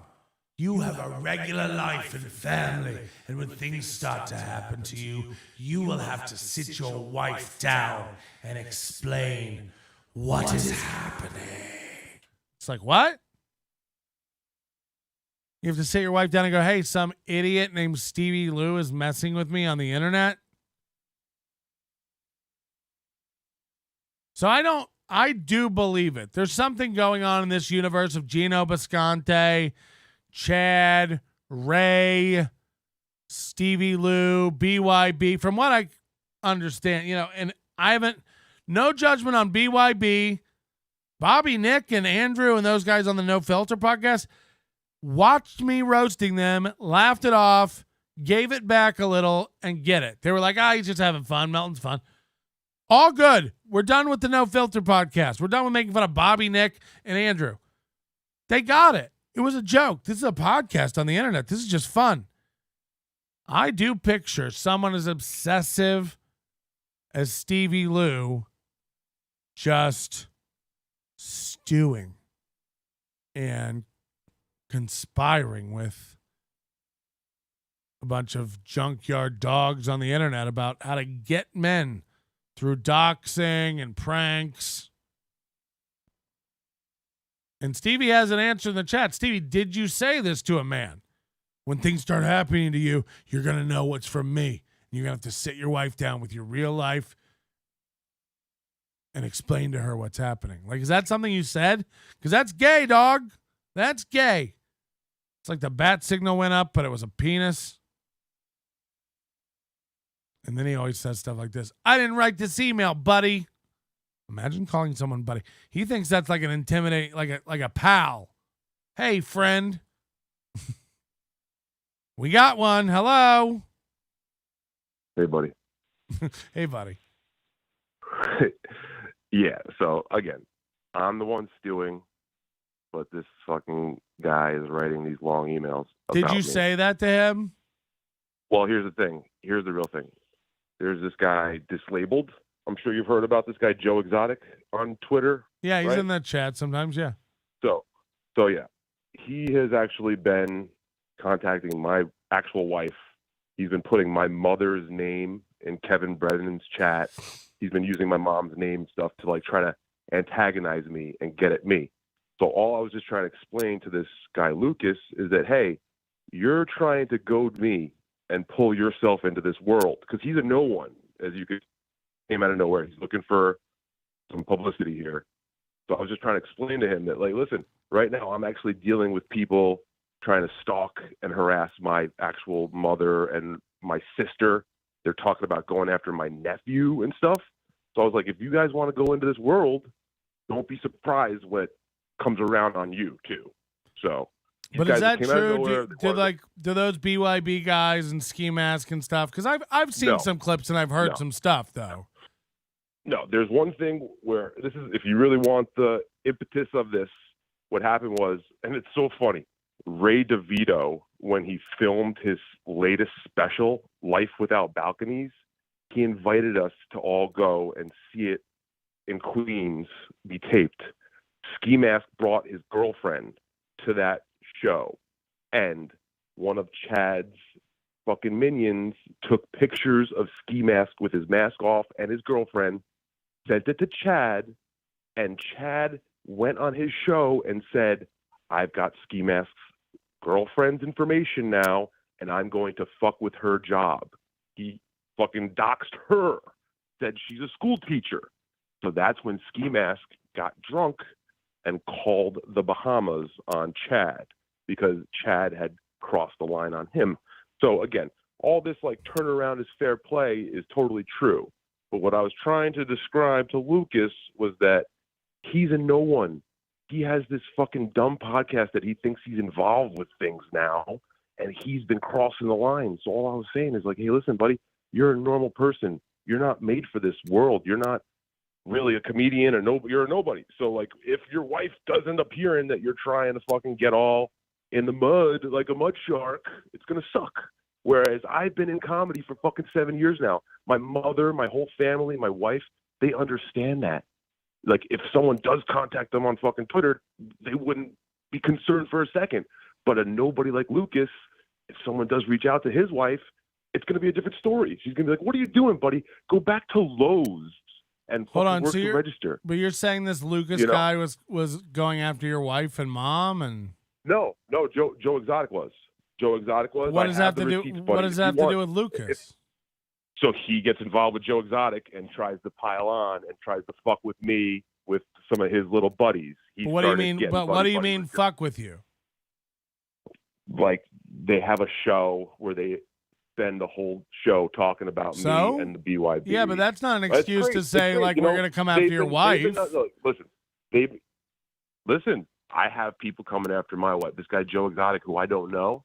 So they associate with Joe Exotic and Bex, and they try to use him because he's coming after me. So I would try to turn it around on them. Yeah, but what you're saying is that's all that happened, buddy. Hold on. What you're saying is Joe Exotic, dislabeled, was fucking with your real life and wife. No, he's fucking with my mother. He's been okay. Fucking with Let me summarize it because you've told me. No, that's a different line, though. Would you understand that? Can you agree with me that when people start trying to threaten my mother, yeah, you're not letting me talk. Yeah, you're not letting me. No, can you just agree with me on that point, though? Can we? Yeah, 100%. 100%. Yeah. Yeah. I'm agreeing with you. He's trying to goat me. He's trying to troll me by saying, "I know your mother's name. I know your wife's name. I'm going to contact your wife's mother." You know, like that's some sick shit. Yeah, I got and they you. Let me up with that. Yeah, let me finish my summary. So go ahead. This guy dislabeled Joe Exotic is messing with your real life and people in your family. Okay, that I agree. That's wrong.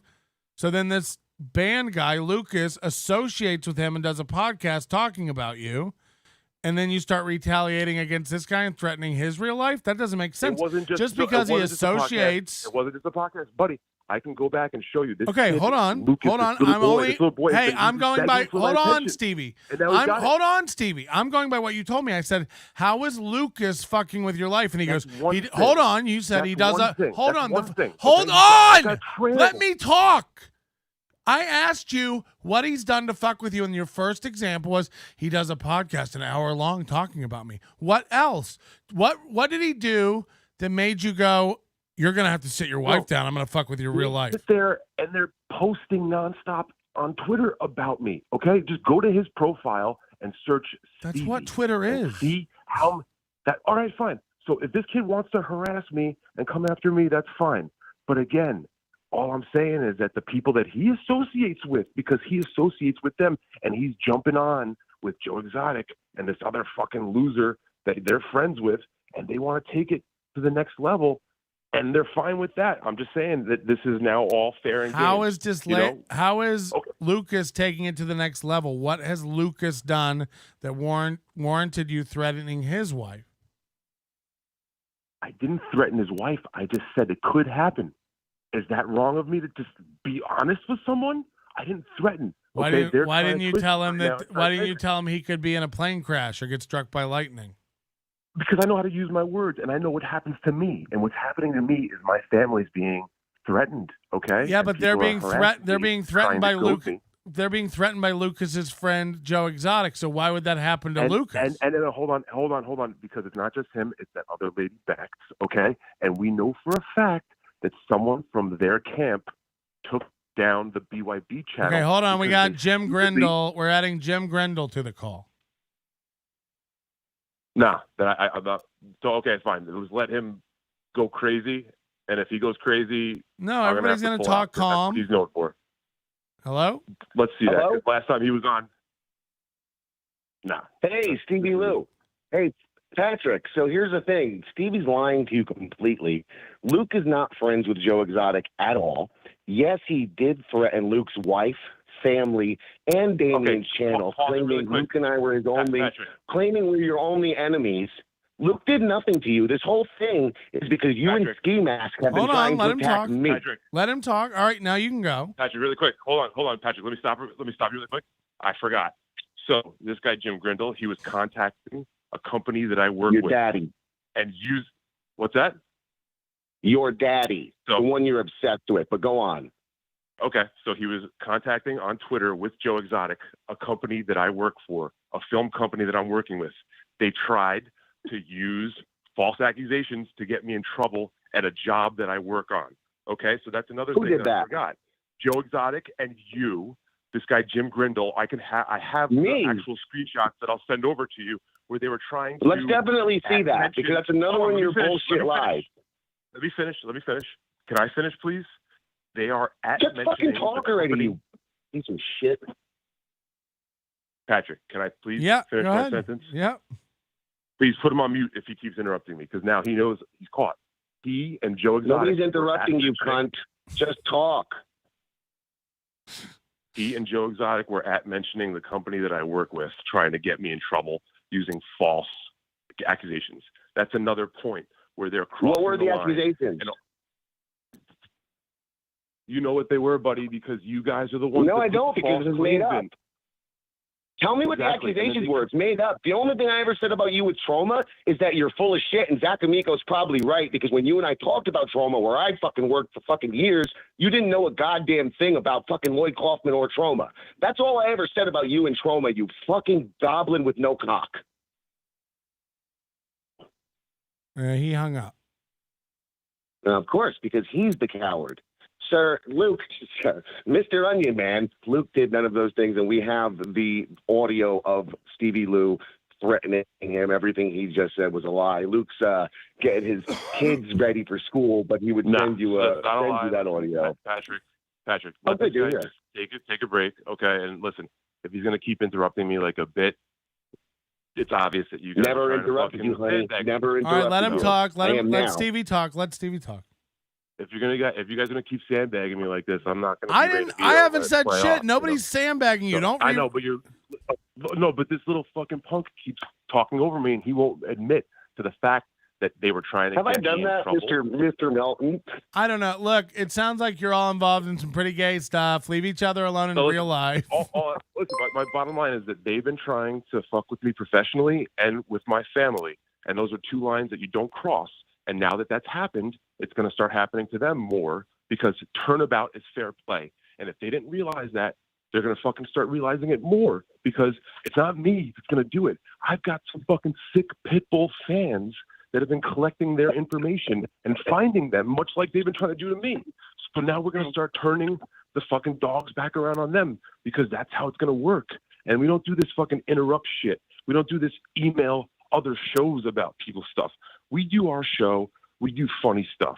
They false reported the BYB channel for no reason, and we have the proof, Another lie. Patrick. So I'm going to sit here and let you make another fucking lie. That's another lie you make. Where the fuck do you see us having false claims?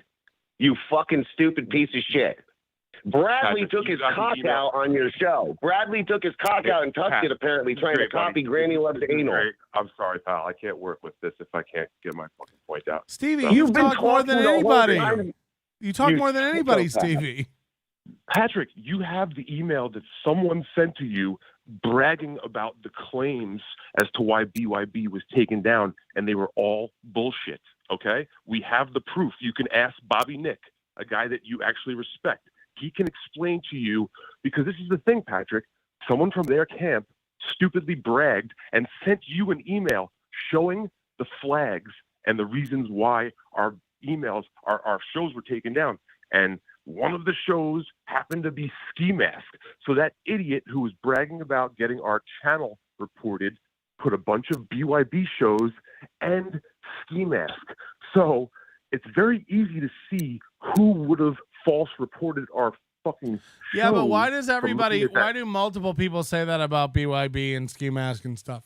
Because Who is it? Who is well, it? Who- I've who- seen is both. Is it fearless? Is it fearless? Because she is fucking caught up with a guy who we had to throw off of BYB. This guy Alva Lanker, who is a psychopath. He is a fucking Nazi sympathizer, psychopath. So Who you were also fighting with, who you're Stevie. getting your info from. Okay, so no, we're not fighting with him. Okay, and I have No, you're Patrick, fighting with if you want, buddy, I'll call you. I'll give you a Avalanche. call or an email. Actually, no, I'm not emailing you because I'm not a loser. You know what I mean? This is all good. If folks want to check out the BYB podcast, It's on every Monday, Wednesday, and Friday at 8 p.m. Eastern. Go check out BYB Pod. To go Great. check us You're out. making you fucking, for a guy who doesn't want to be interrupted. Really fun. So, yeah. And you also, make a lot of accusations without getting any fucking recourse. Ski Mask Collective Fucking- will be on live tonight around 7 p.m., I'd say, Eastern. So check out Ski Mask Collective also. So anyway, on you were YouTube. fighting Patrick, with you're doing a Bruce, great job. right? You were fighting with Avalanker. You were fighting with Joe Exotic. You're fighting with Chad Zumach. You're fighting with fucking, what's his name? Atticus Flinch. You're fighting with Fearless. And then you're coming and you're fighting with this girl, Becky. And then you're coming to our show who literally fucking do nothing but make fun of your tiny little dick in your fucking onesie jumpsuit with no fucking lump. And then you come to us telling us we're your only enemies and you're going to fucking go after Luke's family, his wife, and Damien and his fucking channel because you know it's us for the same reasons you just gave here. You just make yourself sound like a psycho, so that's why I didn't interrupt you, cunt. Yeah, he hung up 3 minutes ago. Well. All right. Well, this sounds very dumb, and you guys should all leave each other alone. You know, but look, this stuff escalates, and I get it. But he, in a way, he's right because he's like, this guy Lucas is like, we like to fuck with these people and get them taken down. It's like, well, then you're gonna. I mean, look, Stevie Lew, and these guys seem like aggressive, not the brightest guys. No offense. So like, it's like KC. I can't be mad when KC shows up at my house and starts stabbing me because he's a mental moron who's angry. Yeah, but I will say Luke never did say that. He made a joke after all of this shit with Stevie Lew, calling us the podcast mercenaries, which I said was ridiculous, but now I started to like, because every time people come after us, they end up hanging themselves, just like that Bobby Nick guy. I know you think he was laughing, but I think that's just because he learned his lesson, because last time they came after us, we made some jokes. It turned into this whole thing, and they were just very upset about it. And then a lot of things came out about them, and they sort of imploded on themselves, and it got blamed on us. It's silly, but they did it to themselves. It was the guy selling only his daughter on OnlyFans on a show, right, and that's what led to their end. But we got blamed. This has gone too deep. I don't care about any of this. All right. Thank you. Yeah. Well, have a great day. Night Creeps with Jim Grendel. Check it out. Best show ever. Stevie Lew has no penis. All right. Imagine being in. You think this podcast is niche? You think I'm over here playing in a niche world? I don't know. This is what I know. I've heard several people accusing Stevie Lew and BYB of gay ops, doxing. I've personally seen clips of them talking about that kind of stuff. I've personally seen clips of Stevie Lew and Ski Mask and those guys threatening violence on people. I've seen it. So you do like to play in the mud. You do like to play in that world. And so I guess this Lucas guy, for whatever reason, y'all are doxing each other and fucking with each other. We're never going to get an honest answer. I'm 100% certain of that. I'm never going to know what's going on in this situation because, first of all, like Stevie can't, speak. Stevie can't get a coherent thought out. He's scattershot. So it's rough and all over the place. Now my girlfriend said she finds Melton attractive, especially because he's funny. You can meet her if you like. She'll be in the East River. Very mean, Ace. Very mean. You're never going to be the new, who did you want to be? Beloved chatter? Who were you trying to be? Ian Hawke? You're never going to be the new Ian Hawke like that. Patrick's the Bart Harvey Jarvis of podcasting. I believe it's Bart Harley Jarvis. I believe it's Bart Harley. But maybe I'm wrong. Pull up they put it on the screen. Is it Bart Harvey? I think you should leave. New season starts in June. LL Cooley. Patrick, have you ever thought about shopping at Dan Flash's? I think your wardrobe could use some complicated patterns. Jew hap to marry Jew mother-in-law. Yeah, I think you should leave. It's the best. You got to be looking out for it. MK999 super sticker. Thank you. $10 from I Am Magnus 1. Pod Awful's coming for you, Stevie. So that can't be good whenever a man in a fake moon base pretends to get your channel. Dr. Spaghetti Tooth John, $1.99. And women are so emotional. I get so emotional, baby. Let's finish Lucas's email. We've made it this far. They have a long history of doxing and screwing with people. And we at Night Creeps, my podcast with Jim Grindle, are into taking people like that down and discussing weird, dark things most dummies are confused by. This podcast comedy scene has been invaded by low IQ lowlifes who use intimidation and the threat of doxing to try and make moves. I'm fully public. I'm a real person with a band who's trying to be something. They can't do shit to me. Stevie claimed on a live show of ours, when things start happening to you, you'll know who it's from. You will have a regular life and family, and things will start to happen. You'll have to sit your wife down and explain what's happening. When I told him his career is over for threats, I mean, don't do that. First of all, Stevie Lew's career's over. If a tree falls in the woods. Stevie claimed on a live show of ours when I told him his career was over for threats, the back channels told me, the back channels, what is this, the Cuban Missile Crisis? The back channels? I mean, Jesus. Just going back and forth with Gorbachev? What's going on? The back channels told me Stevie's going around saying he's going to kick my ass. Lank McDorkerson will choke on my fists if he tries. Yeah, take that, Lank McDorkerson. There's also a history between us and the BYB guys who Stevie is in bed with. We all used to be on the Faggots podcast, FGTZ. Like, what is going on? You guys went from Faggots to Bib? But they broke off and then motherfucked us with every breath. I got to see that move. They got really sad when we responded for a few months straight and screwed with them incessantly. So Stevie found an even weaker set of dorks in BYB to lead and now is lol-cowing it up. These losers are now teamed up with Gino Bisconte, who is upset with me because I wasn't loyal to him. But that's another story. Keep up the great work, Master Troll. I couldn't begin to tell you what's going on with that. We may have to get Stevie look, Stevie says nothing's going on, but I've heard, where there's smoke, there's fire, right, Stormy? And when a lot of people tell me the BYB guys are into that stuff and the clips I've seen, it's like I kind of believe it a little bit.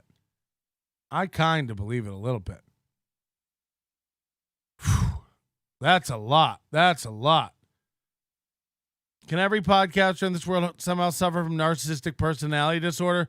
Self-importance is at an all-time high, boys. You sound like the sailors at sea.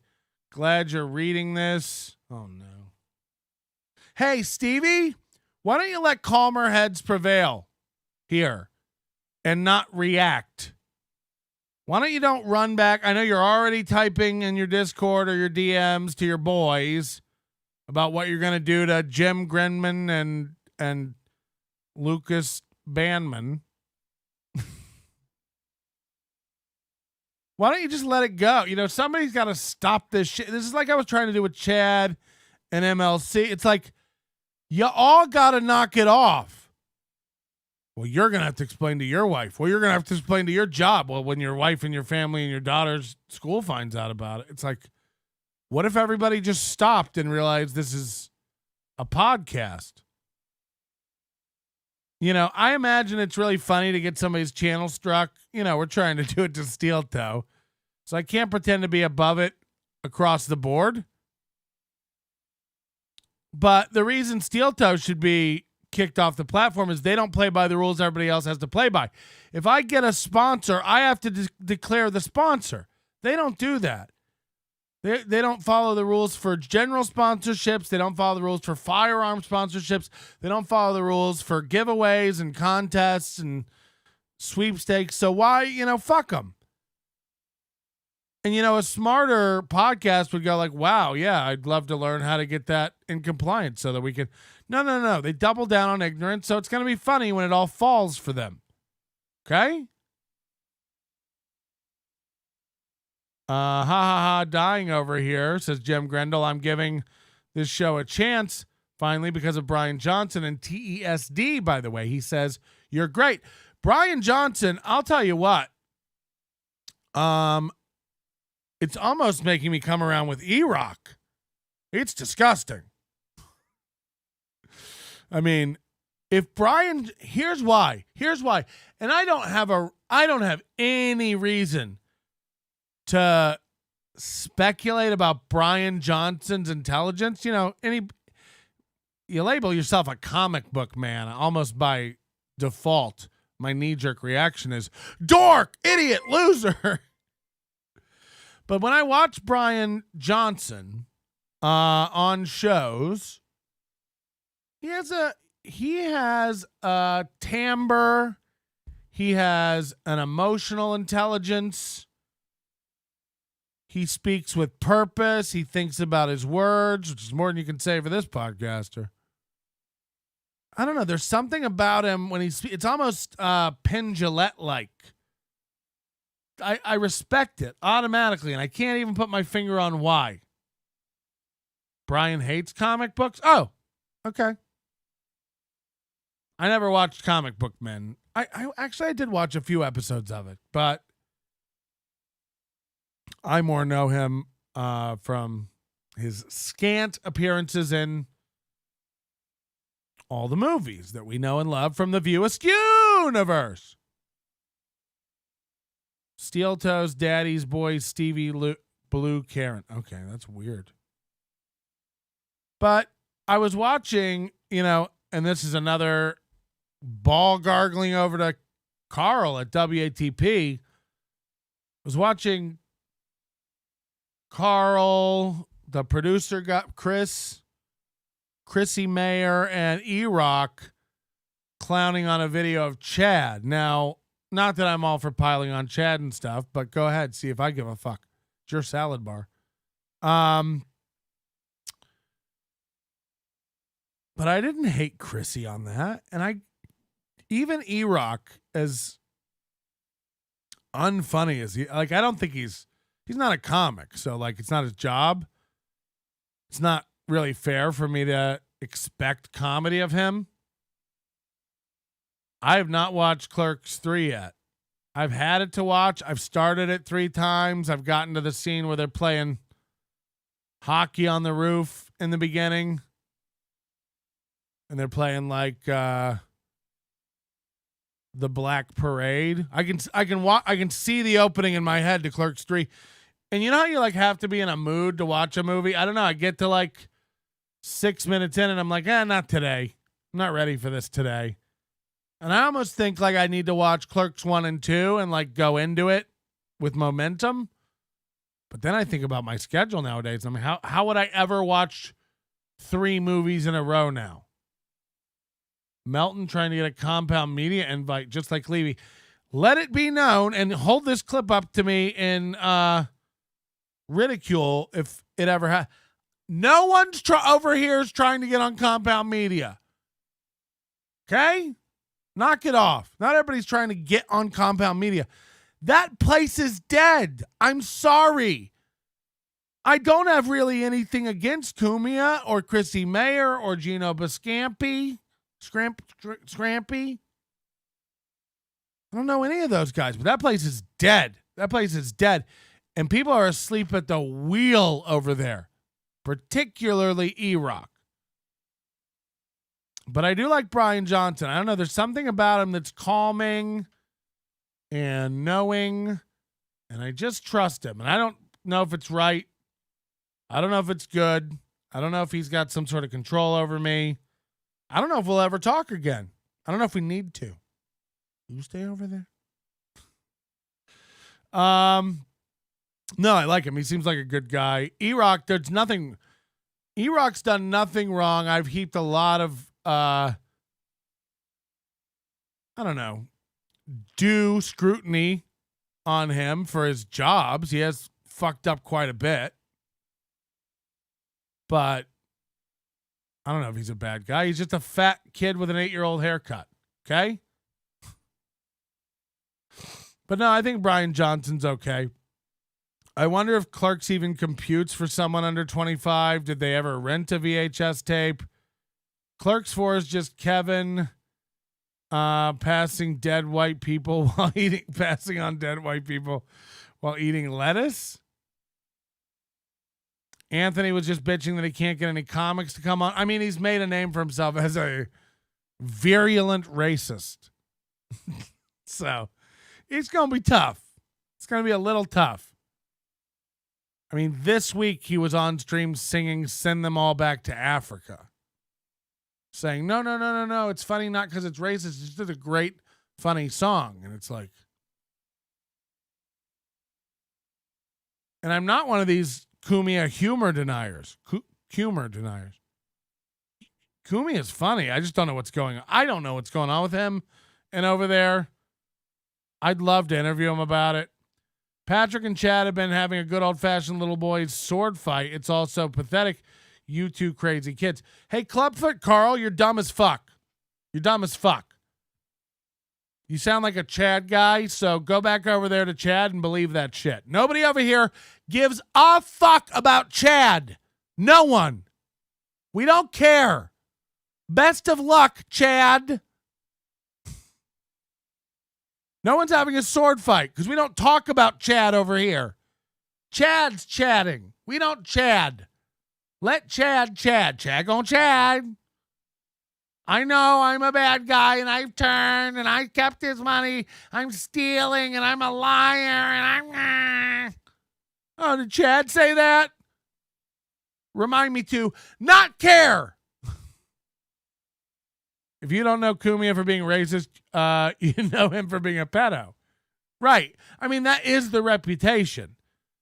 So you can understand that A-list comics aren't lining up to go on the show. They're all going to go, we'll try Jim and Sam. We'll try Jim and Sam. Kumia is hilarious. That's why he's been able to hide in plain sight for all these years. Kumia is one of the funniest people on earth, but he really needs to back off the racist crap in politics. We need to, I don't know if he's like stuck in it and can't see it, or he's just grown old and he's like, fuck it, I'm racist. It's very weird. And I don't, he does have black friends and stuff. It's not like, I don't think, I just don't know. I don't know what's going on over there. Doesn't Steel Toe mention Kevin Smith's Red State a lot? If so, that annoys me. Red State's great. That's a great film.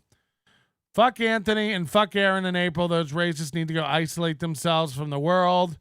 Keep talking about Brian Johnson. He'll send you a big super chat, Melton. He likes you. He listens to you. Send me a big super chat, Mr. Brian Johnson. Send me a chat. It better be cool. Brian Johnson, send me a chat, Mr. Johnson. Brian, send me a chat. Gonna buy a pool. Like Bob. All right, we gotta just scroll through these. It's getting too crazy. Chad should go full retard in blackface and body for a show. Holy shit. I think I just got swatted. Yeah, I got swatted. He said those words. One of the funniest parts of yesterday's show is that Gino was walking around his house while you played cocaine. If you wanna be on Compound Media, cocaine, da-na, da-na. If you wanna be on Compound Media, racist, da-na. I haven't had a drink in 20 years, but that rant about Chad, gotta go. I don't understand why everyone goes straight to racist when talking about Kumi instead of mentioning his acknowledged fucking 16-year-old girls several times. People are saying that's why he's moved to North Carolina or South Carolina, because the age of consent is 16 there. Still. People are saying that's the real reason Kumia's moving. Welcome to our toxic and gay little world, Brian Johnson. We've been waiting for you. That sounds creepy. Welcome to our toxic little world, Brian Johnson. We've been waiting on you. Tell him, Steve Dave! I'm going to change my name to Patrick Chad. Tell him, Patrick Chad. I really don't understand the pay Chad stuff. Doesn't Chad say, look, Chad's a lying piece of shit. Chad's just like Ray about lying about me, but like Ray doesn't even know what he did and doesn't understand why I'm upset. Ray gaslights himself and says stuff like, Melton's mad because I didn't know if the video was real. It's like, no, Melton's mad because you called him a liar for 2 hours and wouldn't shut the fuck up. And then the next day doubled down on it all. That's why Melton's mad. It's nothing to do with whether or not you know if the video's real. I don't think you're a forensic tape guy for America's Funniest Home Videos. So Ray just gaslights himself. Chad just knows he's lying and is doubling down on lying. Chad was never getting... I'm supposed to pay Chad daily for merch? He gets paid at the end of the month. Last time I checked, it's the fucking 18th. So let's throw out the fact that last week he was screaming, I don't know Melton, fuck Melton. We're done with Melton. I don't watch the show anymore. I don't talk to him.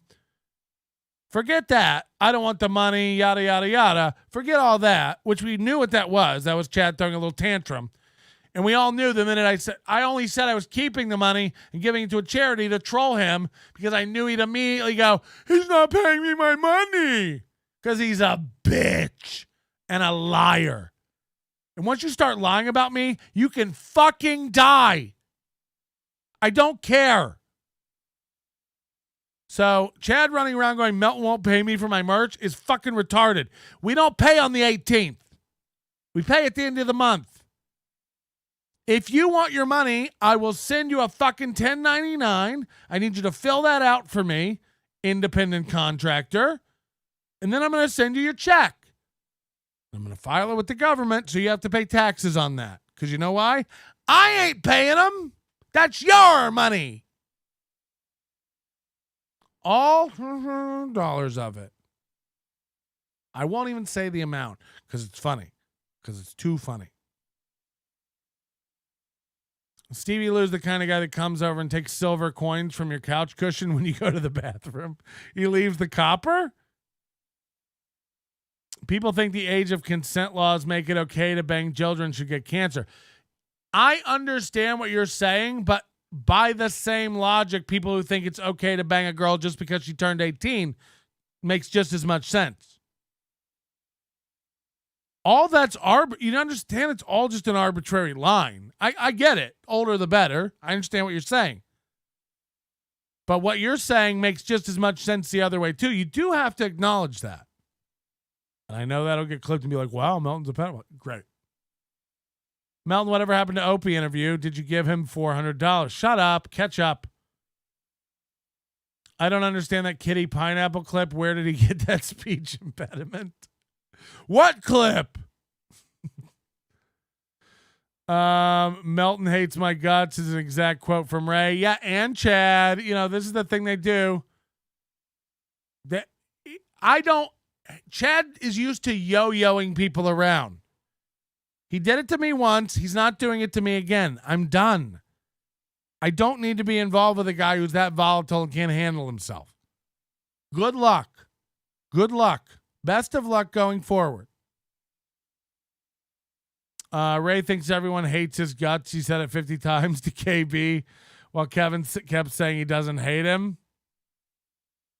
I would never lie about you, Melton. You're fat and you have an anger problem. That's a sweet sentiment.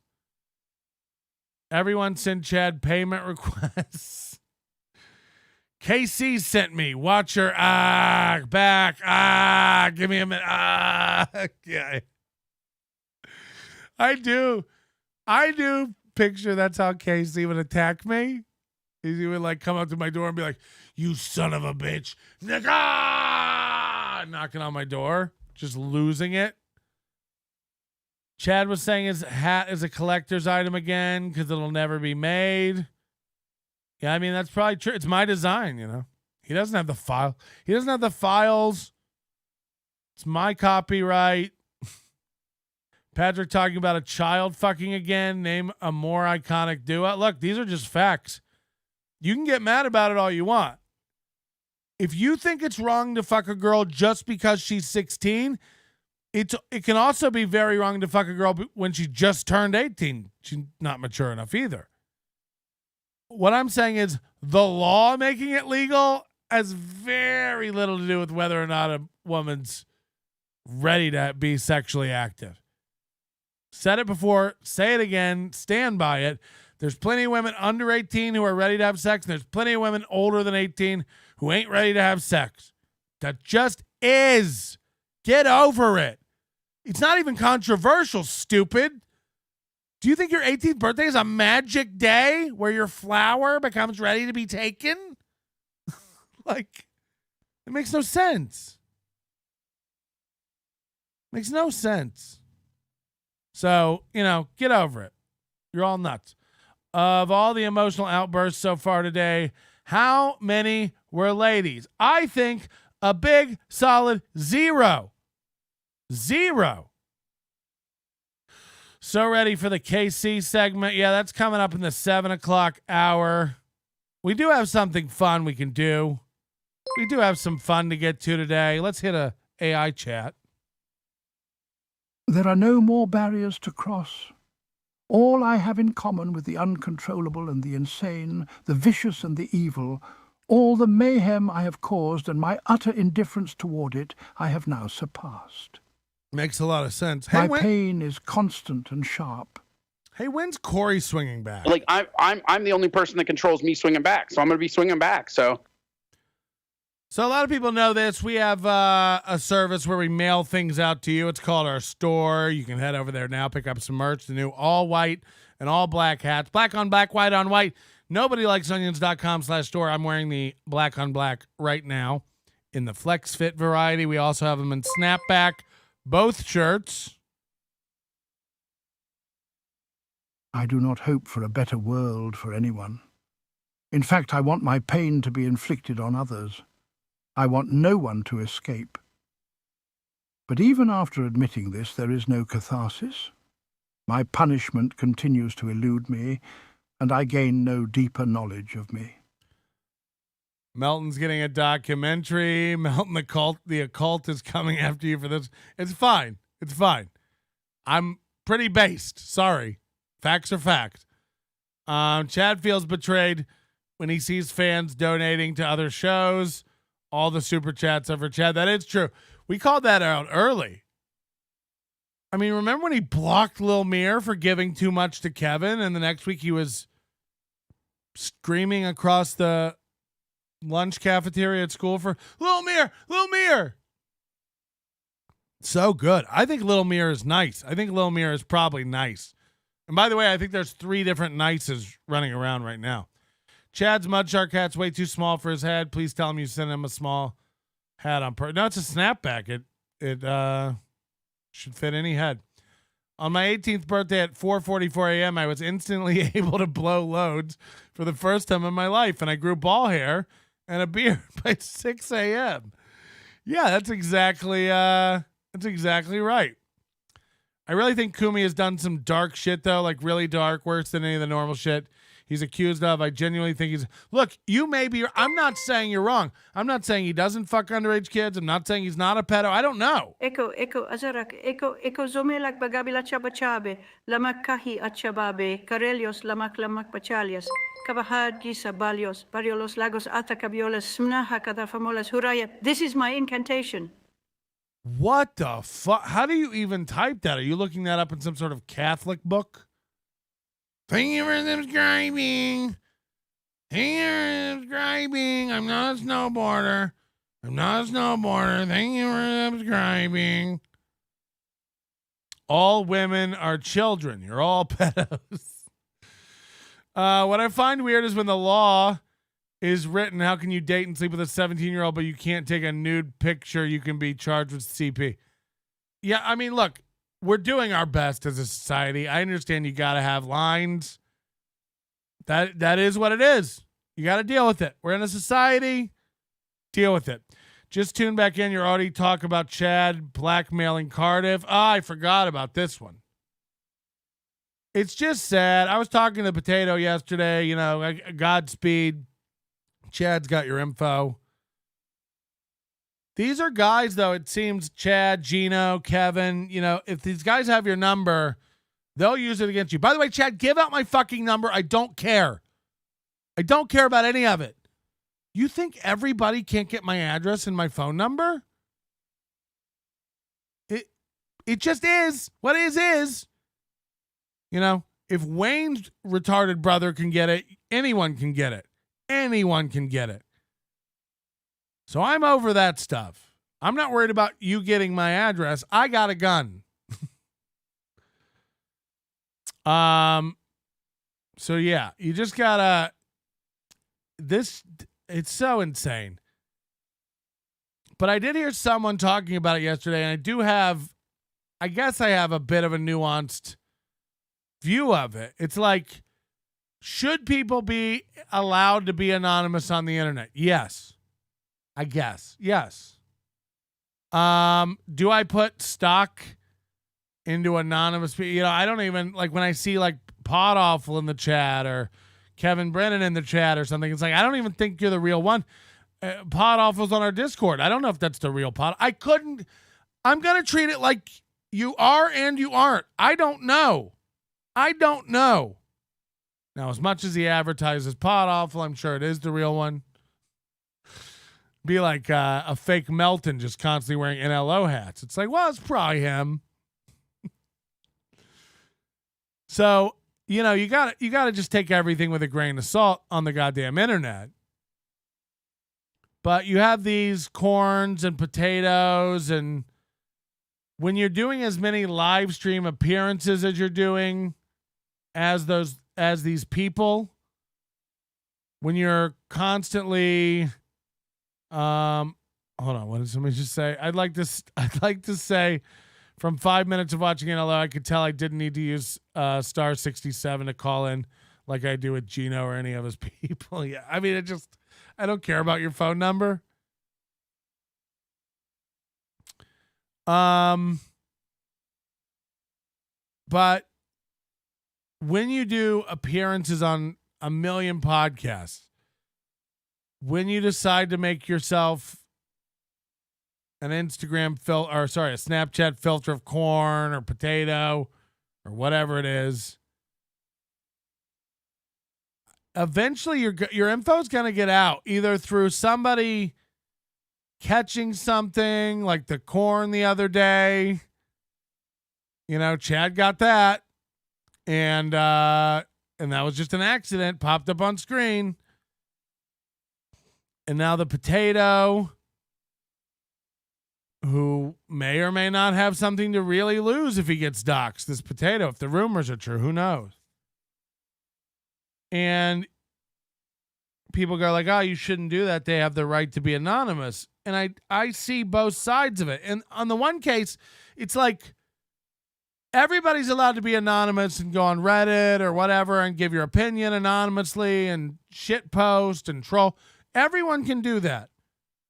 Or you can have your real name and give your real opinions and have everybody shit all over them for you, like me, calling me a pedophile in the chat for facts, just because your brain's broken. I didn't say anything that's not true. Everything I said was 100% true. But your brain can't handle it because laws? Okay, that's you. I'm out of NLO. Good. Take a walk. So I see both sides of it, but these people like the potato want to go to events, live events. They want to be on stage. They want to talk. They want to get the notoriety. They want to get the handshakes. They want to get the adulation. They want to feel the laughter and the warmth of the crowd wash over them while also being anonymous. That's a real tough one to do, to participate in the real world in live events and still try to be a animated potato everywhere you go. Because if I show up with a mask on, people are going to look at me and go, Melton? Like I can't hide all this. Can't do it.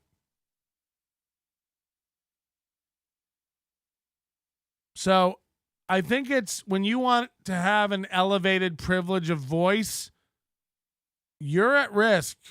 If you want to go above just being the keyboard warrior that stays anonymous, you want to start doing interviews and jokes and stand-up routines at live events and glad hand people and be downing beers in green rooms and hanging with the boys, taking the neck brace off, taking the mat. Like, if you want to do that, you can do it, but you gonna get got. You gonna get got. That's just a fact. That's just a fact. Let's catch up on the super chats. Chad was insinuating that your NLO hats might have anti-Semitic undertones.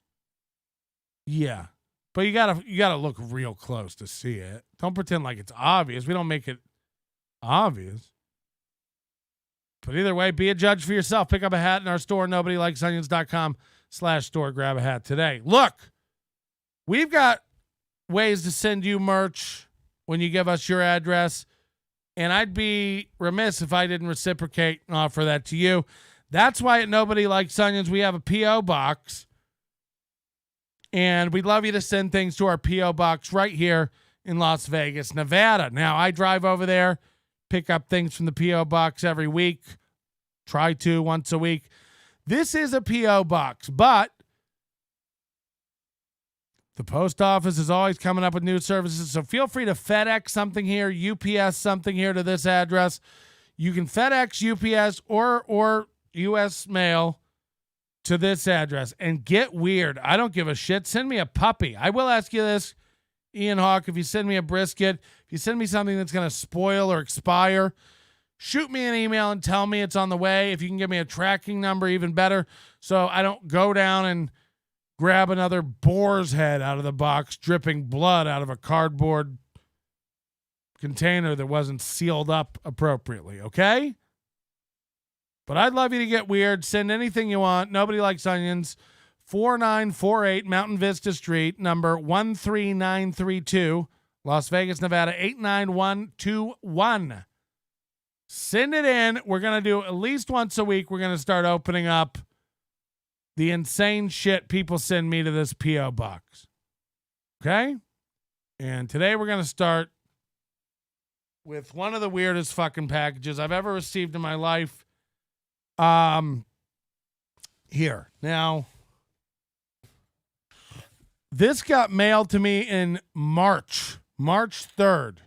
And then the package went missing. And I don't know how, but it showed up in my P.O. box a week ago.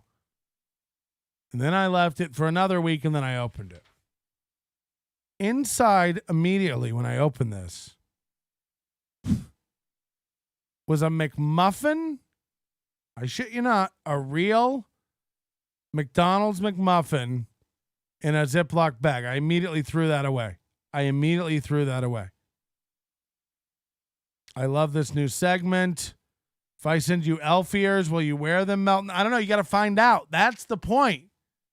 Send it in. You got to find out. So I threw this McMuffin away. And then under that was a listing. And if you see the handwriting on this.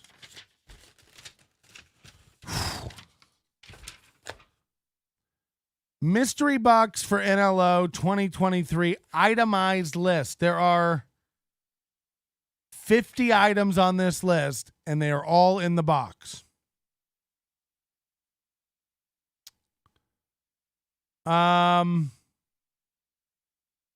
Let's just go through it. I don't even know what to do. This is one of the most weird packages. I love, send me a care package. This is odd. 2 hats. You have 2 hats. This is a chaotic hat of calamity. It's hand drawn with a Sharpie. It's Velcro, so it's real dad-like. Oh, this is an Adam Dominguez hat. This is unofficial merch of NLO at Adam Dominguez, one of the most try-hard comedians on the net today. This will never get worn. The VIP section comedy show. I have no clue what or where that is. I have a feeling if we look it up, this is going to be embarrassing. If it's in Vegas. This one I'm happy about. This one I couldn't love more. Lemon Ups Girl Scout cookies. I've never even heard of these. Lemon Ups Girl Scout cookies. Lemon. Crispy lemon flavored cookies with inspiring messages to lift your spirit. They say things like leader on them. Now, you might be a complete loser who stands in a long line to buy Girl Scout cookies, but once you do, you're a leader. I will be eating those. I will be eating the Girl Scout cookies. I know you're all like, we believe you. I don't know if I'll ever use this. This is very weird to give me. Repel insect repellent mosquito wipes with 30% DEET. Vegas isn't a big mosquito town.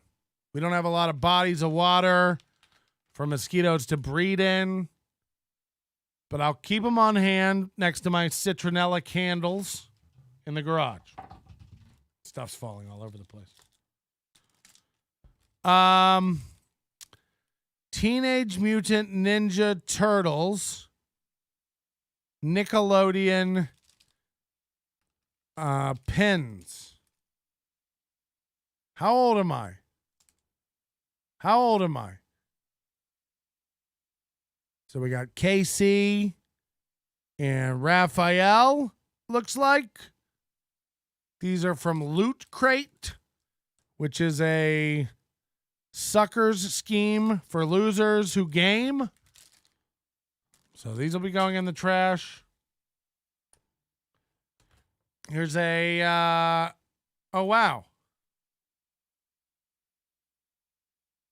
Adam Dominguez's industry pass from the 2022 Laugh After Dark Comedy Fest, where my upcoming special was filmed. That's great. I mean, this is garbage. This is garbage. I don't even know about this. It's in a bag.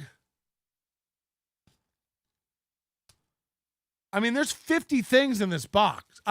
This is one of the most bizarre days of my life. Work smoothly, lifetime peace.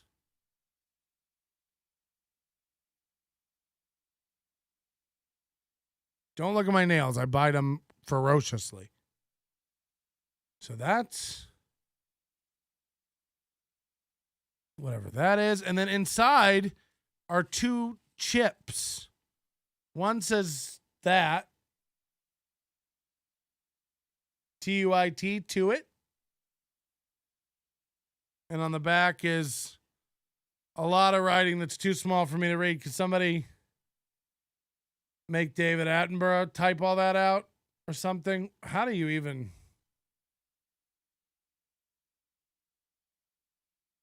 screen cap that?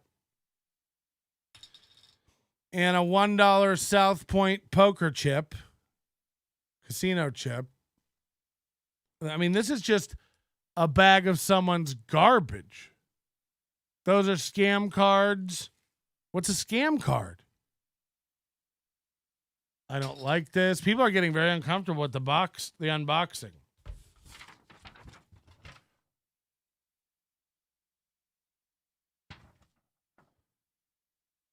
I have no idea who this is. On a scale of 1 to 10, would you smash? Chris Moon? Chelsea Moon?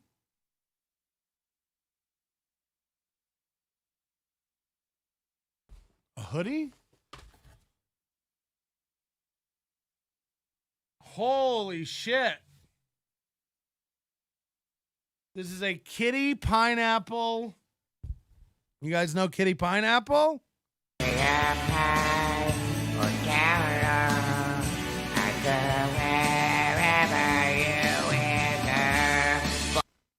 Kitty Pineapple hoodie.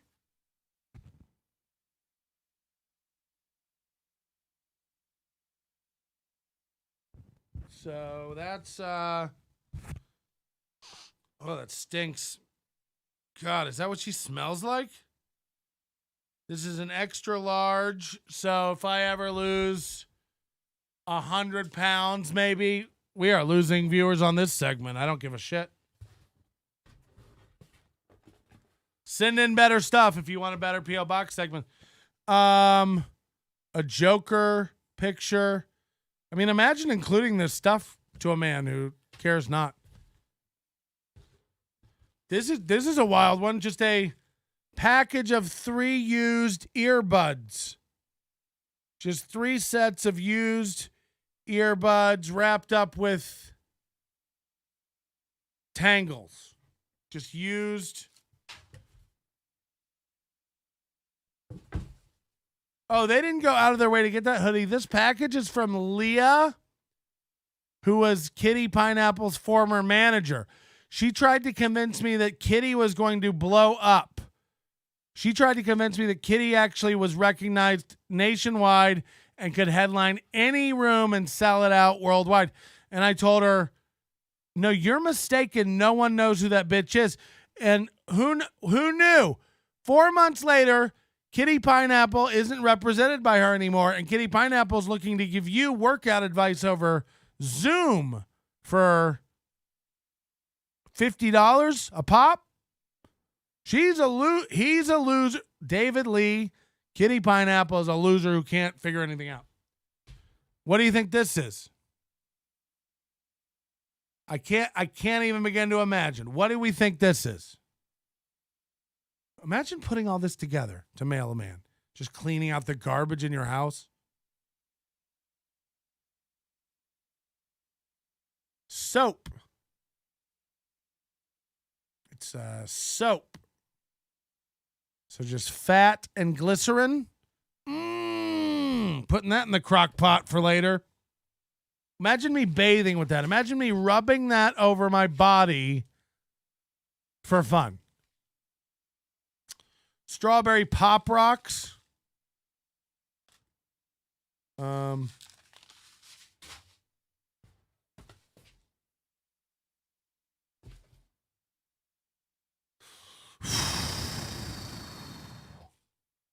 Where do you even get all these little baggies? You know? This is going to be a mess, I feel like. What is this?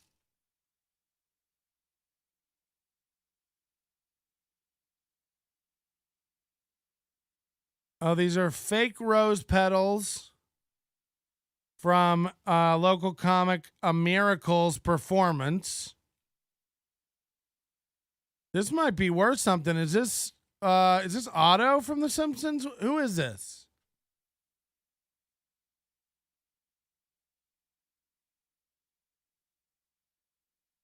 It's a pin.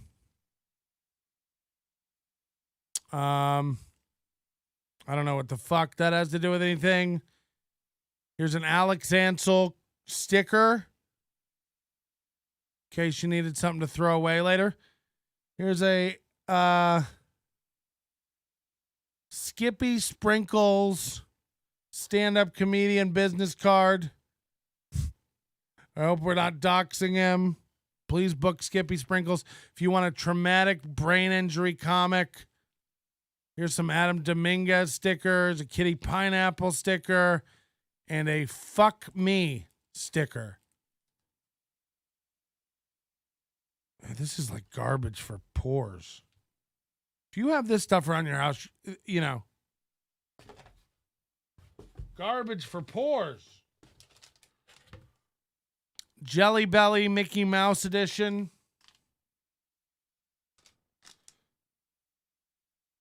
From Christmas. So those are fresh as fuck.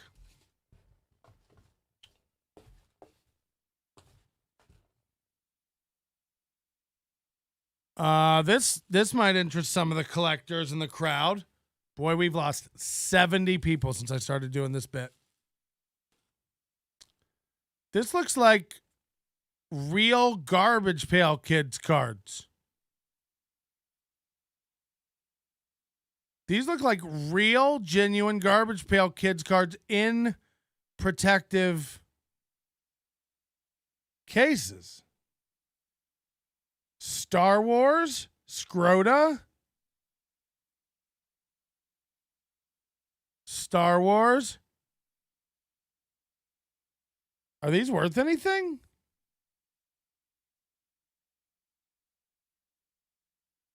They're like Star Wars Garbage Pail something. People are saying worst unboxing ever.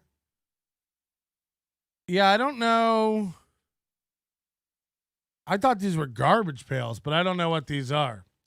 Dude, take those to Pawn Stars today. I don't know. Okay.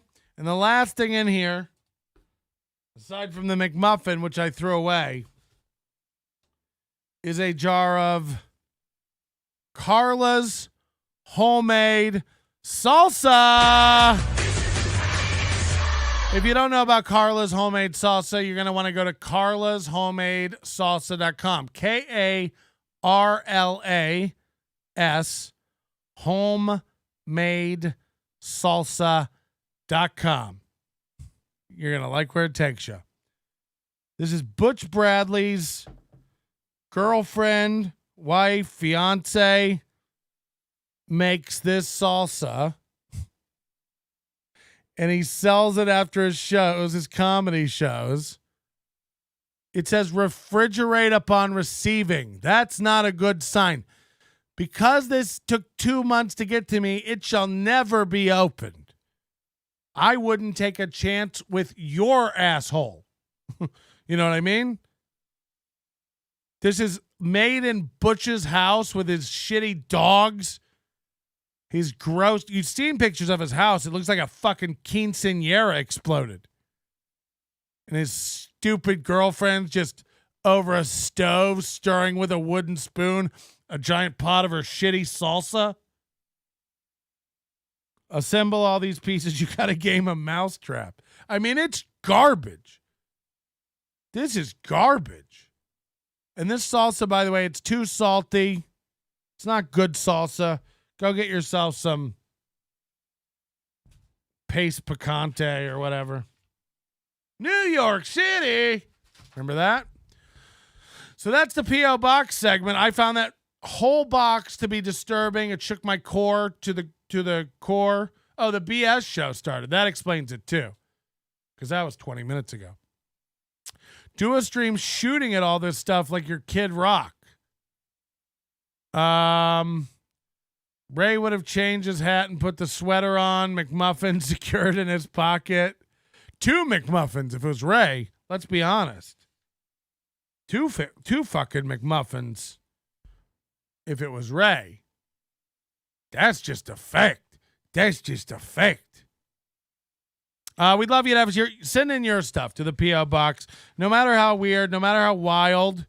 Again, if it's expirable or I need a heads up about it, please send me a tracking number and a delivery date. Otherwise, just send it in. You know, I don't give a fuck what you send in. We're going to open it here. You think I've never had listeners mail me pubes? I have. And I don't give a shit about any of it. So we're on board with that. Ladies and gentlemen, it's time for KC Armstrong. Beloved Chatter says this package is meant to cause Patrick to reflect on the comics he's damaged and repent, but alas, he will not. I expect now more. That you've touched my sacred objects, I enchant. Echo, Azarakeko, Eko, Zomalak, Zadru, Koz, A Zadru, Kuzadru, Goze, Guru, Mu, Io, Hu. This is my curse. Ray's magic beans. I expect a more troubling follow-up package to this one. If it was canned properly, it should be okay. I hear what you're saying. It's not even, look. The top seems like it was canned properly. But it doesn't say, it says refrigerate upon receipt. That's weird. It shouldn't need to be refrigerated until I open it. And second of all, this is cooked in a home kitchen by a maniac's girlfriend. Butch Bradley is the comic that owes me $1,200. If you haven't been to hideawaycomedy.com, do go check it out for the receipts and more. hideawaycomedy.com. A man who hired me to work in his Atlantic City Comedy Club, didn't pay me for a headlining weekend, and then 2 months later, Nobody Likes Onions put his club out of business, and he ran off to Vegas. And now he lives here with a girlfriend who makes salsa, and after shows, he sets up a table selling salsa and chips. He makes so little at comedy. These comedians are so proud. He sets up a table where he sells salsa and chips his stupid girlfriend makes. And then every jar he doesn't sell, he has to put in a duffel bag or some Albertson shitty tote and clank, clank, clank all the jars all the way back to his car because they didn't sell. Be like me, hawking my shitty girlfriend's Etsy turquoise jewelry after a show. No, I believe in it, honey. It looks good. It doesn't. If my fucking wife told me to sell her salsa after my shows, I don't know if I could survive the laughing fit that I would have. God forbid I be near a set of stairs or some sort of ledge. I would tumble and roll off. There's no circumstances where I'm hawking your horrible, shitty salsa after my shows. It's bad enough they have to sit through my comedy, and now they have to go home with your shitty, salty salsa. Carla'sHomemadeSalsa.com. It goes to Nobody Likes Onions. We bought the domain. That's a prank we do. We buy domains. It's the best $8 prank in the biz. AaronMHolt.com. Carla'sHomemadeSalsa.com. We love it over here. We love it over here with the domains. Last night, ladies and gentlemen, K.C. Armstrong, you might know him as Half Cuck K.C. Armstrong, was going to do his weekly show called K.C. and the Coach. Shit.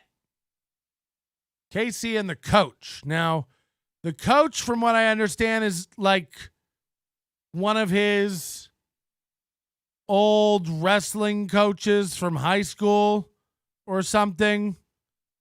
I'm not even sure. But he does a show with him every week. You wouldn't know it by the clip we're about to watch. And last night was no difference. It was K.C. and the Coach. Let's play the theme song for K.C. Half Cuck Armstrong. Ladies and gentlemen, sing it with me if you know it. It's called the KC UK theme.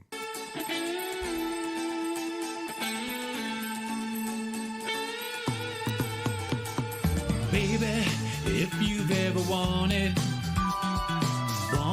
some better loving than me, I'm in the living room listening to Get BBC. The KCUK is me.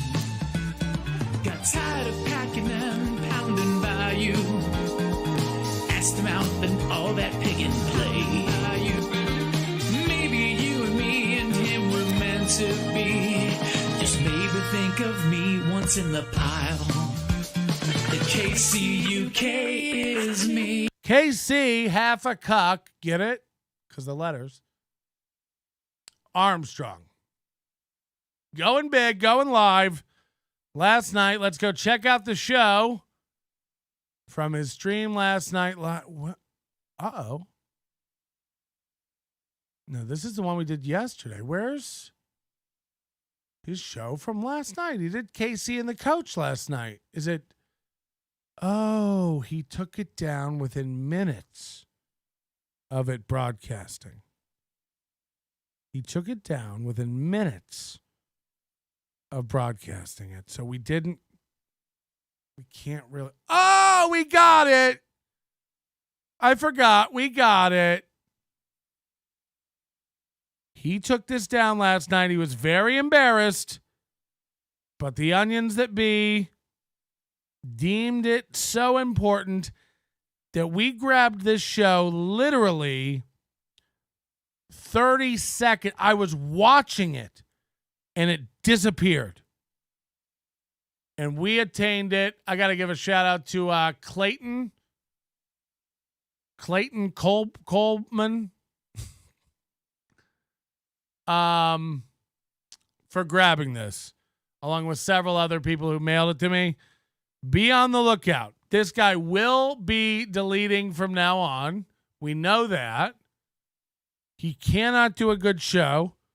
He's become aware of it. We were aware of it. And now the shame starts. The introspection starts, where he shall now be aware every second of every show. What do I look like? What am I doing? What are they going to pick on? What are they going to say? He's one of these guys who can't get that out of his head.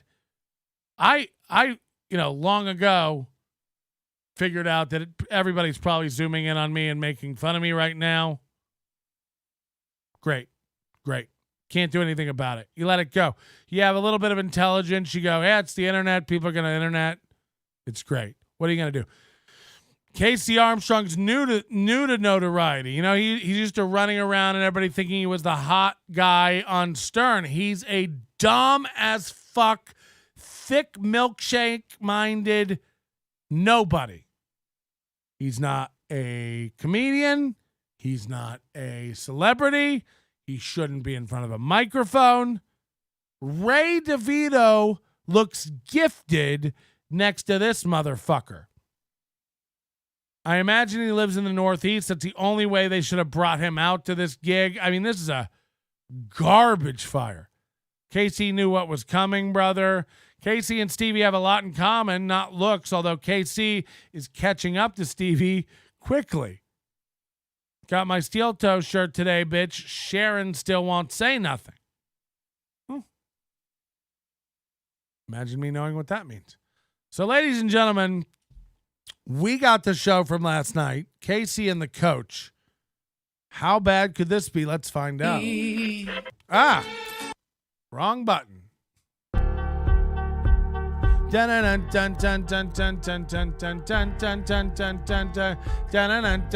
lot of shows skip this part, not us. We like numbers. This show's brought to you by the number 4.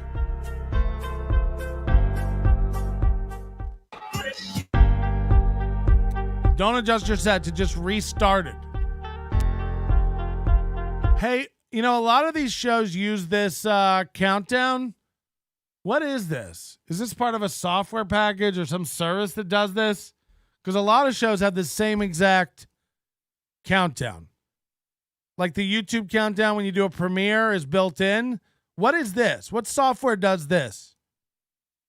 Because this is odd. I don't like this countdown.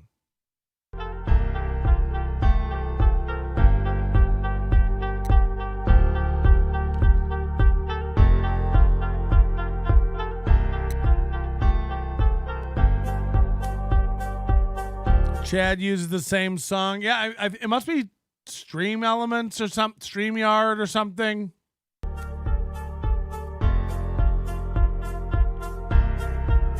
Let's see if it cuts to him before it goes to his intro. That's my favorite part about KC is like it cuts to him and he's like, oh, fuck, I'm live. Start the show. And then he hits start and then it cuts away from him. Let's see if it happens here. Oh, shit, I'm live? Fuck, start it. Yes. Dun, dun, dun, dun, dun, dun, dun.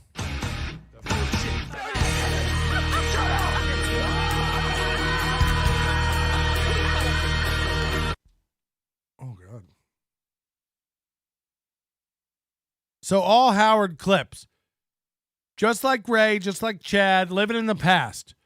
Remember when I was on Howard Stern? I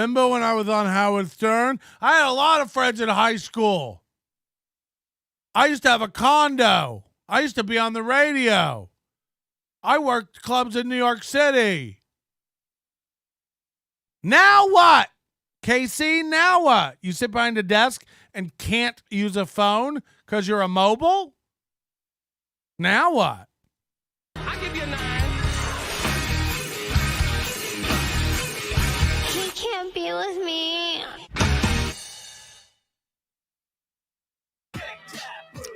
So then he always plays music in the studio that's not like wired into the system, so it sounds like shit.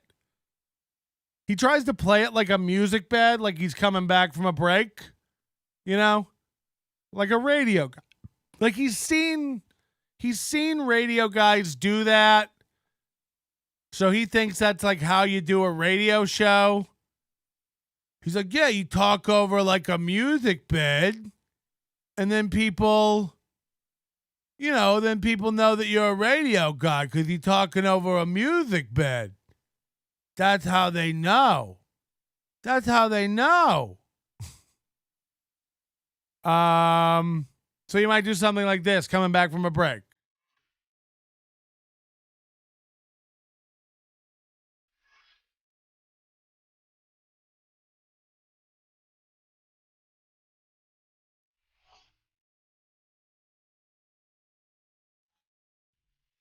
Hey everybody, it's Nobody Likes Onions.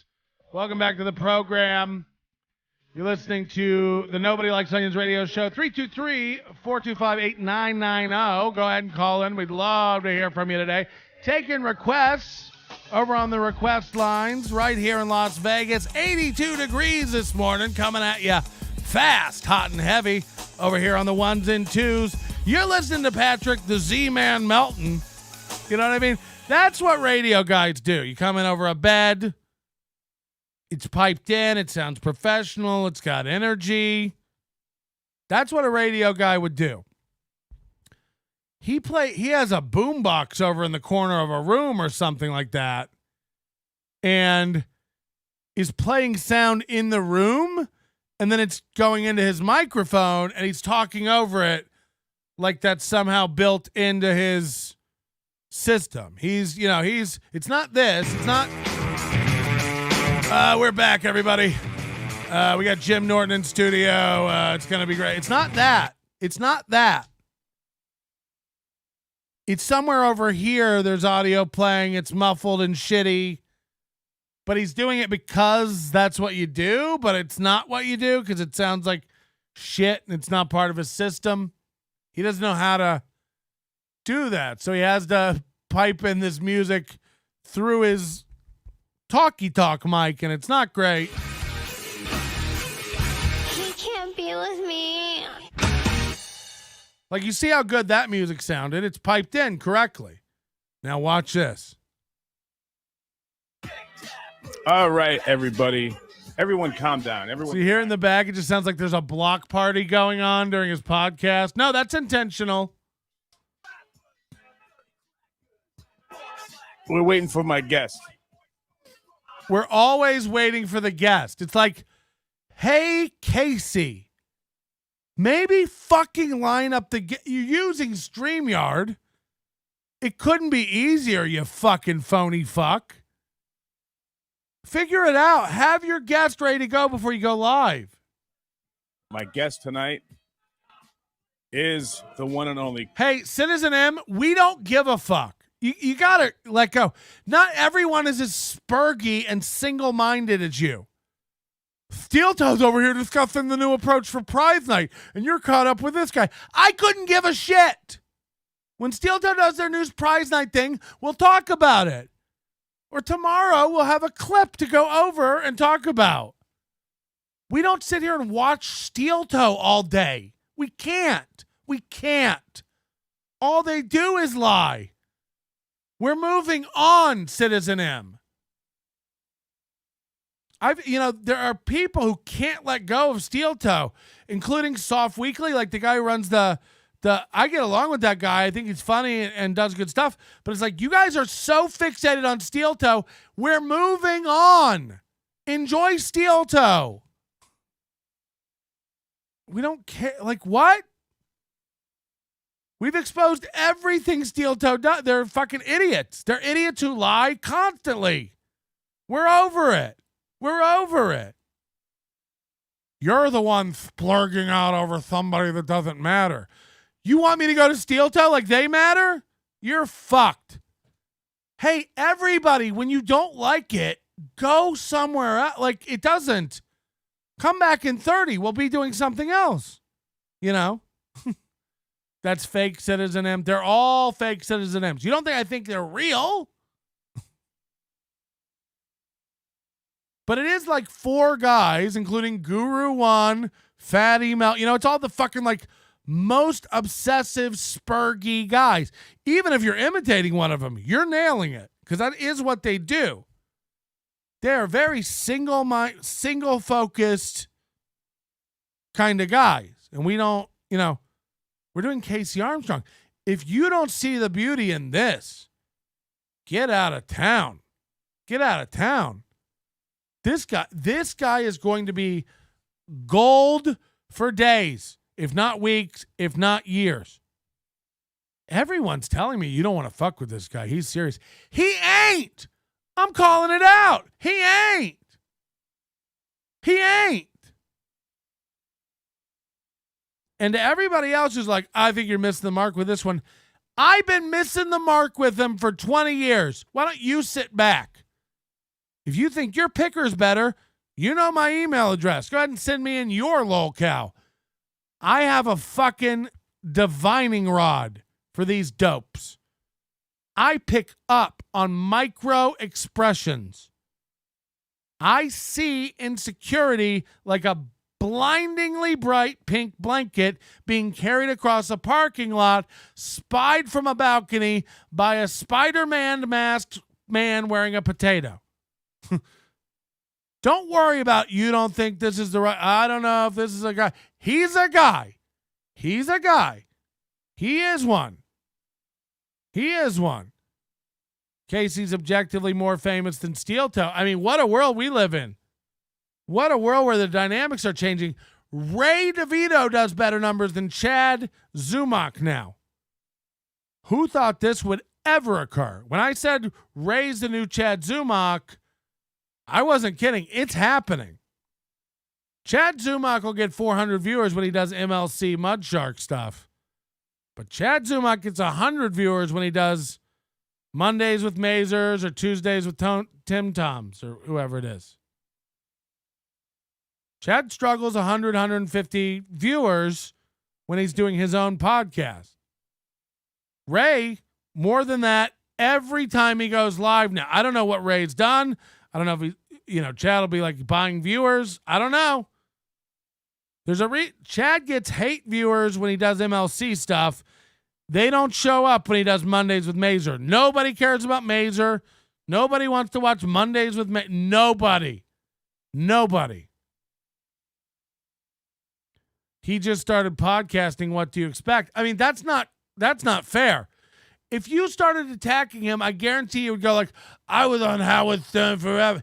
Fuck you. He was a producer for Howard Stern. He's picked up nothing in radio. He doesn't know the sound needs to go through the board. Like, no. You don't get to go, he just started, Patrick. Lay off. He's been in radio since radios. Like, you'd pick something up. It's like when Corey Adam calls like station stingers or station IDs commercials. He's like, all right, we're going to go to commercial. And then he hits a button and it's all like, you're listening to K-Cock. And he goes, all right, well, that was our commercial. It's like, oh, you're dumb. You're dumb. You don't get to run around talking about radio jobs anymore, Corey. You don't know the basics. You call Steel Toe your first radio job? It was your only radio job. You're never working for radio again. You going to send him your K-Cuck reel? You going to send him that? It's garbage. It's garbage. You wouldn't even send him. Send a radio station an air check you did from fucking Steel Toe. I dare you. I dare you. Please apply for a job at any terrestrial radio station with an air check made up of Steel Toe morning show segments. I'll wait. Oh, you can't? A, you couldn't put together a capable air check. B, the segments on Steel Toe wouldn't be appropriate for terrestrial radio anymore. And C, you ain't got talent. You didn't pick shit up. So fuck your first radio job. Fuck your I just started podcasting. These guys were in it and around it for years and learned nothing. You know, you don't see Kumia over there going, we're going to go to commercial. You're listening to Compound Media. All right, that was our commercial. Wouldn't you laugh Anthony out of the goddamn booth? Casey was only a member of the Whack Pack, never a producer. Somebody keeps telling you the wrong information on purpose, and you're making a fool of yourself. I'm watching this guy run around, get mics, bring people in and out of the studio. Call it whatever you want. I don't give a fuck about Stern's labels. In a way, the Whack Pack were kind of like mini producers doing stuff for the show, coming up with bits, interacting with other guests. I get it. I get what you're saying. You'd still pick something up. Casey and Stuttering John are the same dude. They were there to be laughed at while real producers did the work. That's all I'm saying. And you're all fine with 19 shows making fun of Stuttering John. No one's watching Casey. No one. So I think it warrants just a little bit of exploration. You don't like it, that's fine. You don't want to watch it, it's fine. But we're talking about groundbreaking media. Who cares about radio? Yeah, that's a good point.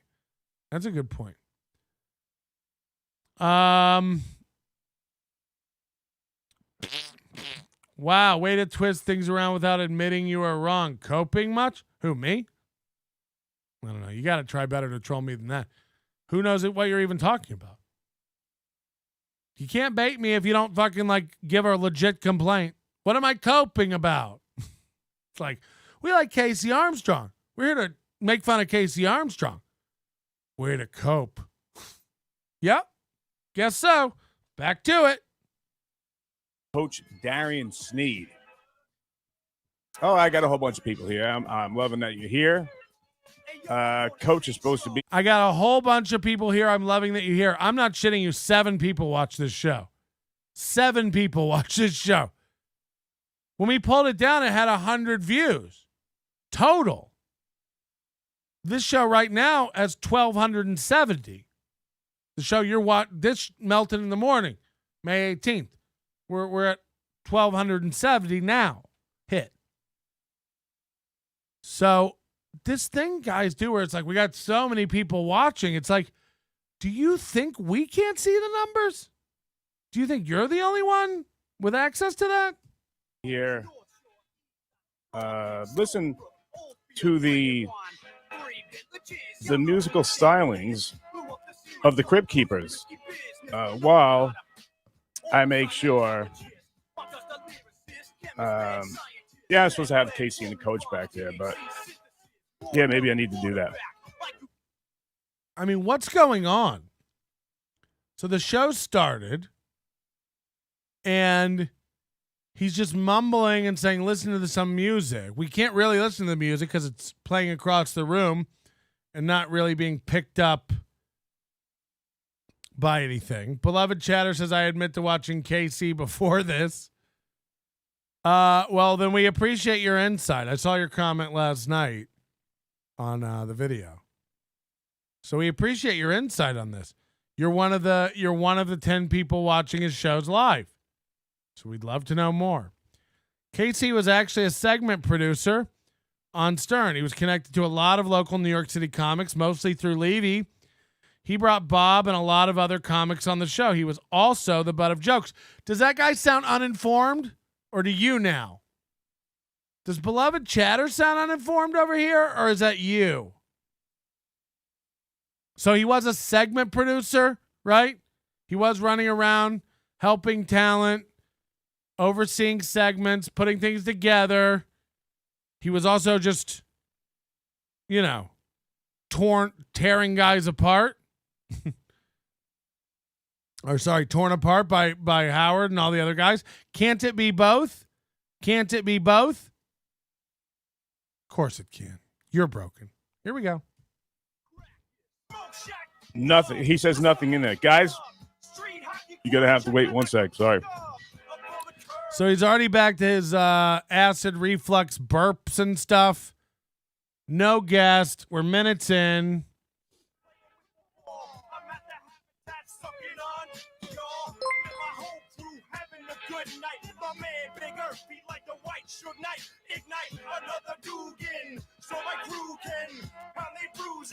Start cruising. Crazy white boys, Just like, does he understand copyright? Does he understand this isn't a show? Why go live? You have the power to control when you go live. Your guy's not here. You're clearly involved with some computer tasks of sorts. Why go live? You're not ready. This was the same thing with the chick the night before, Angel or whoever. 30 minutes of, guys, he's to be here any minute. Where's Angel? You guys want to hear the squirrel story? So that's a story about the squirrel. It's like, okay. Watch this. I know this is knucklehead thing. Hold on.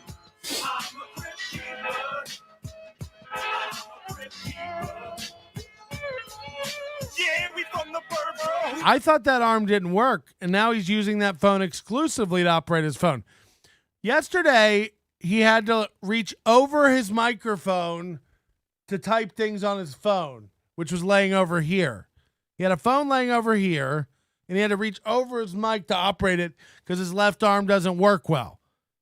Today, he's typing on it, holding it up. Is this a permanent injury or something he just did and will be gone soon? Will he be able to come beat me up soon? Or is this permanent damage? You know, I'd love to know. Hey, Sneed, it's D Sneed 4. I'm on the air right now. So he calls someone and he goes, "Hey, Sneed, it's D Sneed 4. I'm on the air right now."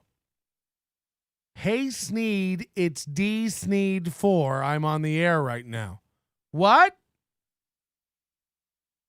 What's going on? This is knucklehead thing. Hold on. This is knucklehead. Okay.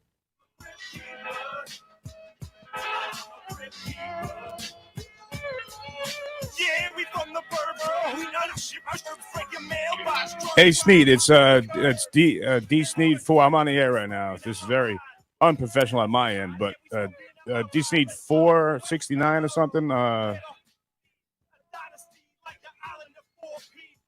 right, text it to me.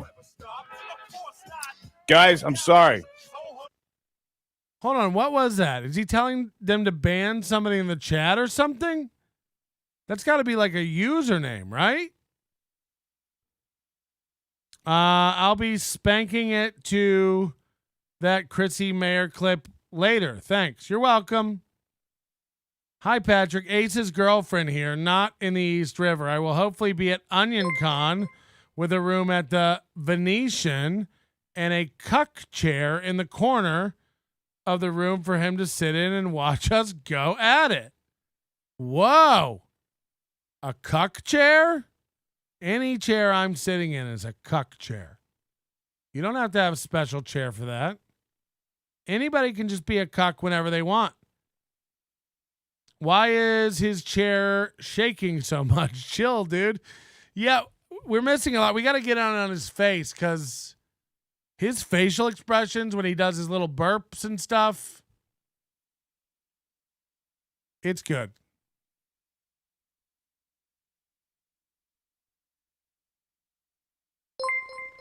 I want to play.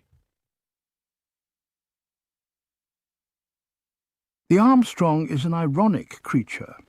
His name is Armstrong, yet his arm seems to be his weakest link. Yeah, that's what I said. He claims to have a story about a squirrel, yet, much like a terrier, is distracted every 5 seconds by digital squirrels. We will monitor further. Look at this. It won't play anymore. Oh, no. Have we lost it? This is literally on my desktop. I want it play. I'll reopen it. Hold on. This is like Casey's show. I know this is Knucklehead thing. Hold on.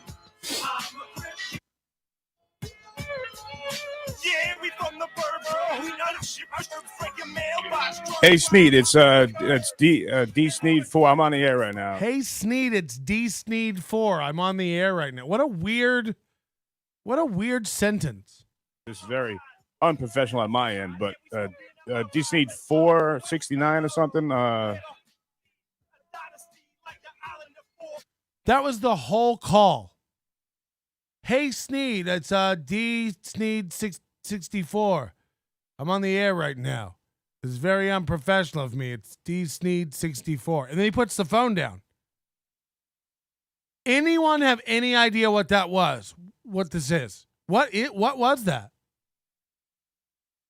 He also posed for gay photographs with a German homosexual photographer who asked Casey to take off his pants so he could inspect the size of his bulge. All right, text it to me. So what was that? The D Sneed 64. It's D Snyder? I mean, why is he saying, hey, Sneed, it's D Sneed 64? Guys, I'm sorry. That was unprofessional.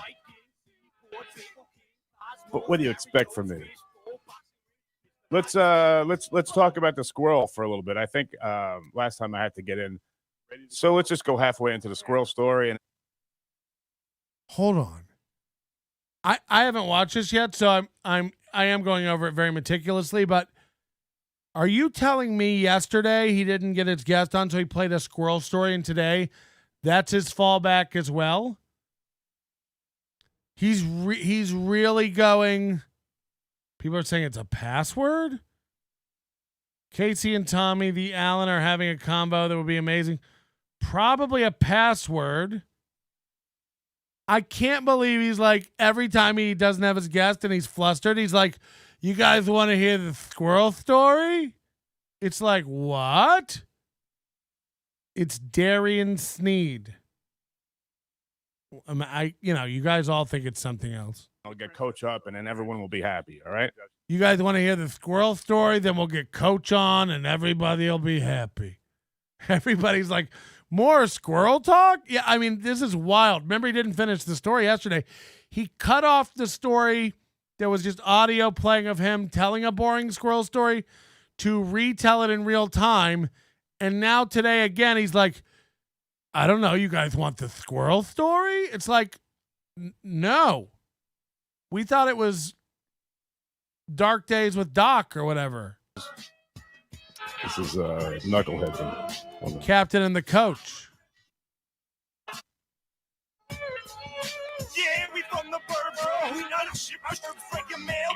Hey Sneed, it's D Sneed 4. I'm on the air right now. This is very unprofessional on my end. Hey Sneed, it's D Sneed 4. I'm on the air right now. It's very unprofessional. But D Sneed 469 or something. All right, text it to me. Guys, I'm sorry. That was unprofessional. I'll tell you what, though. Squirrel story? But what do you expect from me? Say it. Let's talk about the squirrel for a little bit. I think last time I had to get in. Oh, no. So let's just go halfway into the squirrel story, and then I'll get Coach up, and then everyone will be happy, all right? So we'll go halfway into the squirrel story, which is what we did yesterday. We never hear the end of the story. Hey, you guys want to hear half the squirrel story again? Sure, Casey. Sure. We'd love to hear half the squirrel story again. Hey, Brendan. See, I'm on my own here, guys. Hey, Brendan leaves. Oh, he's in pain again.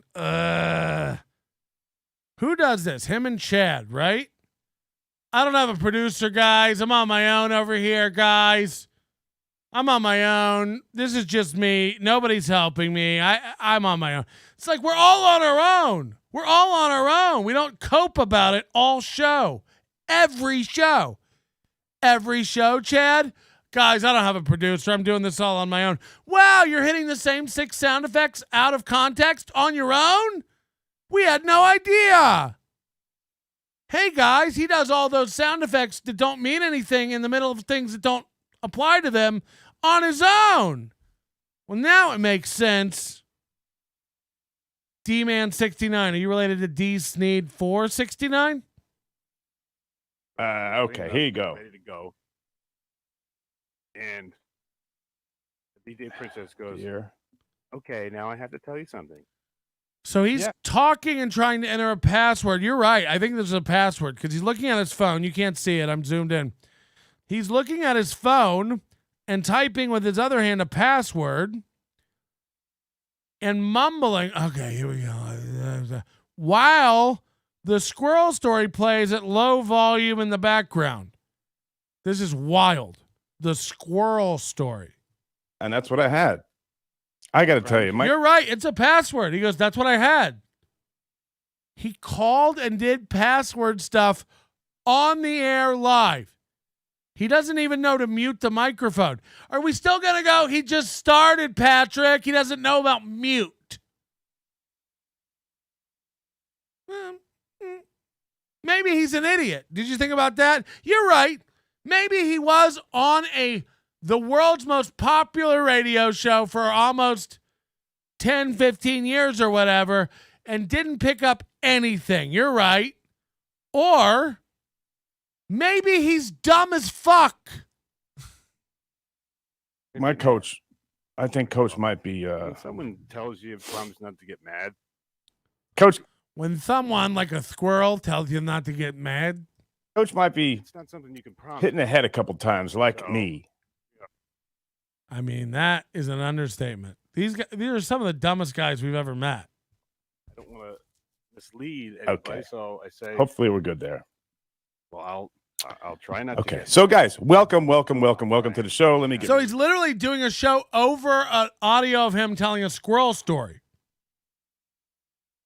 He's literally playing himself talking and talking over it.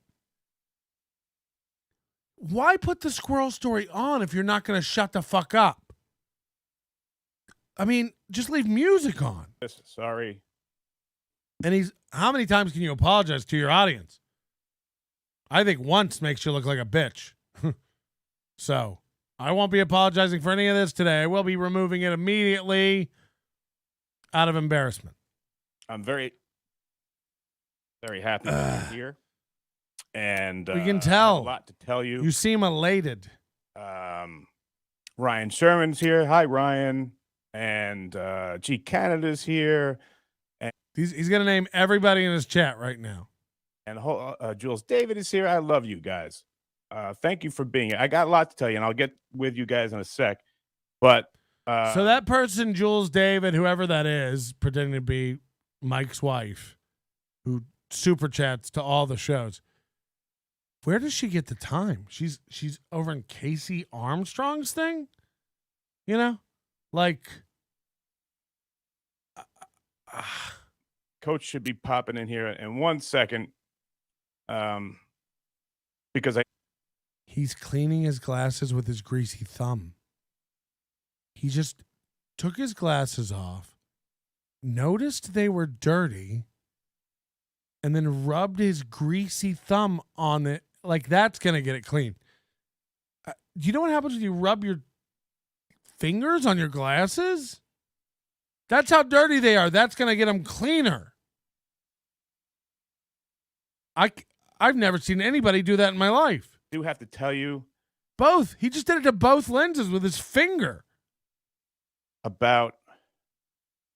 And then he takes his glasses off for 3 minutes, then he puts them back on, and he always he puts them on like he's never had glasses on. He's like a retard. He goes like,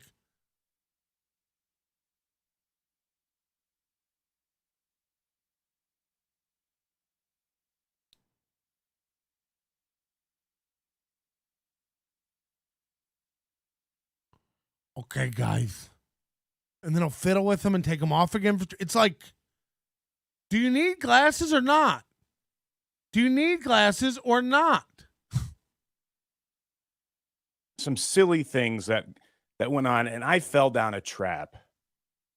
I am disappointed in myself. Because of the faces? I'm a nice guy. I'm like the He's doing the same exact thing again. nicest guy that you know. And That's not what everybody says. Everybody says you're a real tough maniac. Yesterday you said, keep my name out of it. Don't say my name again. You don't want to have, you insinuated you would go to prison to settle the score with me. You went into a Patrick Bateman fantasy.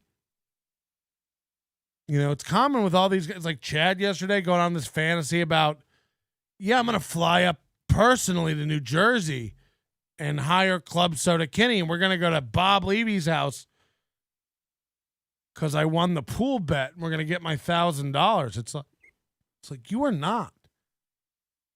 Like, what is this little fantasy you're going on in your brain right now on your show live? People, they love these little things that are never going to happen. I think I just got swatted. Yeah, I just got swatted. Play it. Oh, no.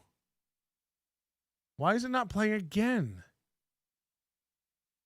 that doesn't mean that I don't mess up at times or I don't react at times. Oh, yeah. Oh, yeah. People, when they say things or when he thinks about something he doesn't like, he looks like he's going to shit. He really has the face like one of those bird Muppets. The eagle guy with the long face and the big hook nose. He looks just like that puppet. Look at these faces he makes. These full-on scrimps. Shrimp Fest is here for a limited time at Massey's Pizza. you know, or like mean when I didn't deserve it. You know what I mean? So, you know, I wish to apologize to you guys for reacting. So he's not going to address what it is. Nobody might know what he's talking about at all. But he's just going to apologize for a very ambiguous overreaction, I guess. And where is my guess? I mean, it'd be wouldn't it be professional if I had the person up before I went on the air? That would be good, right? Yeah. But see, he's doing this thing. You guys don't give a fuck. This is like this podcasting thing. The people that podcast, and a lot of them do a great job, but they think it's like, you know, it's like cable TV, or it's like network TV where, you know, and a 5 and a 4 and a 3. No, they've never done any of that. They don't know.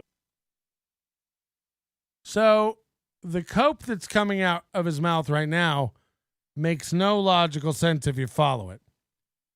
He started to say, I've done real radio for X years, but he bailed on that. He's going, these fucking podcasts, they think it's so serious, you know? These podcasts, some of them are good at it, but they think it's like, and 5, 4, 3, 2, 1. I've done that on real radio. That's not what this is. After I remove the ice pack, I use a deep pore cleanser lotion. In the shower, I use a water-activated gel cleanser, then a honey almond body scrub, and on the face, an exfoliating gel scrub. Then I apply an herb mint facial mask. Gay! Thanks, Patrick Bateman. Keep us apprised of your skin schedule. What the fuck that is. But still, I give it to him. So whoever's doing a great job, they do a great job. I'll give it to him. Whoever's doing a great job, they do a great job. You know, that's beyond. So, you know, this thing it's a different animal. What I'm doing is different. I'm not trying to do real radio. I'm not trying to be professional. That's not what this is. I come on. I'm not prepared. The music isn't sounding good. I don't have my guest. I give out my password. I apologize profusely. You know, it's not 5, 4, 3, 2, 1 over here. That's not what we're doing. That's not what we're doing over here. These guys think it's so serious. These guys who podcast. No, I send the link. I call the guy. I play the squirrel story. I apologize. I lose my cool. I say that I'm not going to lose my cool again. I go check for my guest. I play the squirrel story. I apologize. This isn't serious, guys. This is just my show. This isn't like one of those 5, 4, 3, 2. These podcasts, this is a different animal. I play the squirrel story. Guys, that's not what we're doing. It's like Jesus. Altogether. And yes, this is unprofessional, and I apologize.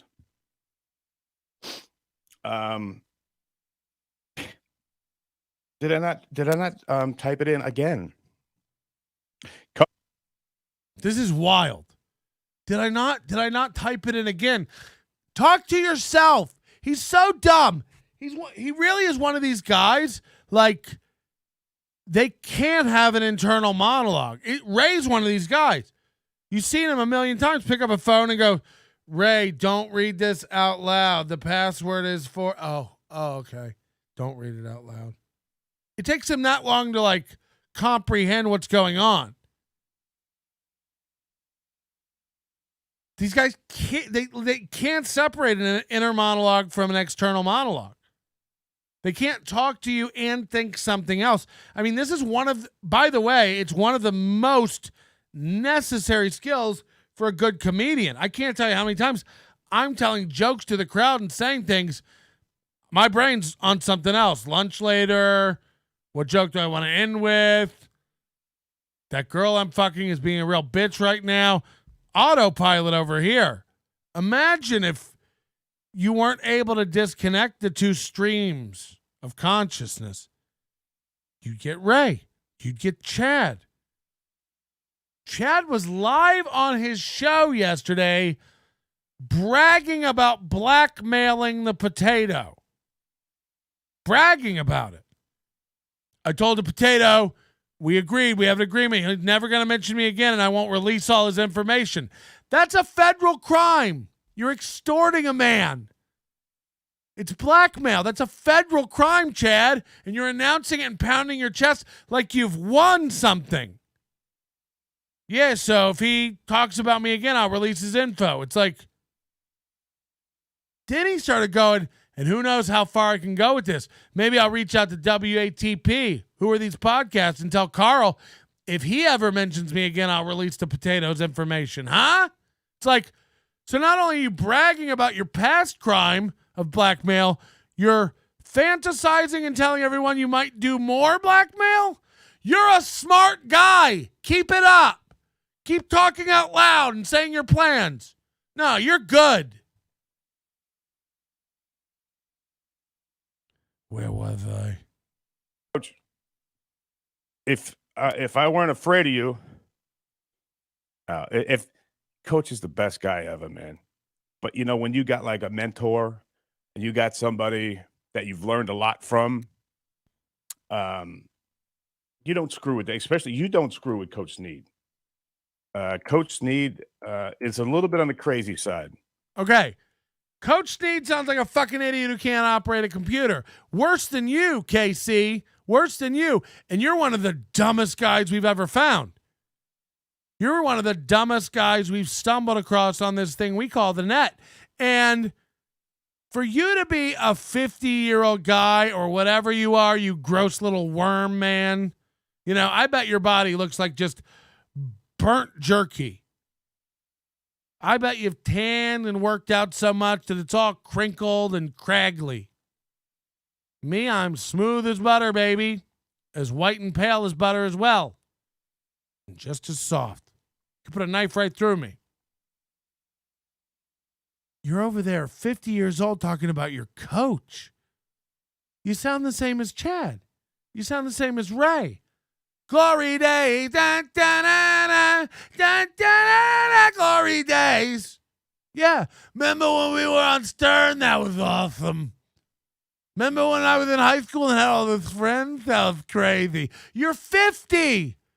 When you have a coach and a mentor who helps you with life, you're 50. What's he doing? Helping you change tires? You don't need a mentor once you're past 40. If you haven't figured it out, it's over. Imagine Ray getting a mentor. He has one. His name's Carlos Danger. How's it going? Is Ray still Indian style on a floor in front of an armoire full of soup recipes? Seinfeld. A mentor. You know, when someone really touches your life, like the coach. Coach Sneed really is one of the best. You sound like you have a mouthful of poodles. The dog. Scraping around in there, trying to get out. What's in your mouth? Marbles? Just tons of gelt? The chocolate coins preferred by Jews? What's in your mouth? Pennies? You're not supposed to eat those, KC. Spit them out. Spit them into mommy's hand. You know, when you got a mentor like the coach, you know, you can't go wrong. Yeah, you can't. You're killing it, KC. 7 viewers watching you fumble around. Can't use a phone. Can't use a microphone. Can't figure out sound. Can't mute things. Giving out your password. I love the Howard Stern show. Then what? Failure, failure, failure, failure till death? I was on Stern. I used to get the microphone and rub porn stars and make out with them for money. You're a fucking idiot. The bulb has dimmed, baby. I mean, what's going on? When you have a mentor in your corner like the coach, oh, you don't mess with Coach Sneed, you know what I mean? Bring Coach Sneed out. I must meet him. I must meet the sculptor that took his masterful hands and then molded the lump of clay that is you into whatever we're looking at now. The rock biter? I don't know. When you got a mentor like the coach. When you've got a mentor like the coach. The coach? Don't call people coach when you're over 40. You don't need a coach. People say that about me. I guess. Yeah. I guess I deserve that. Look, I'm doing it again. Okay, send.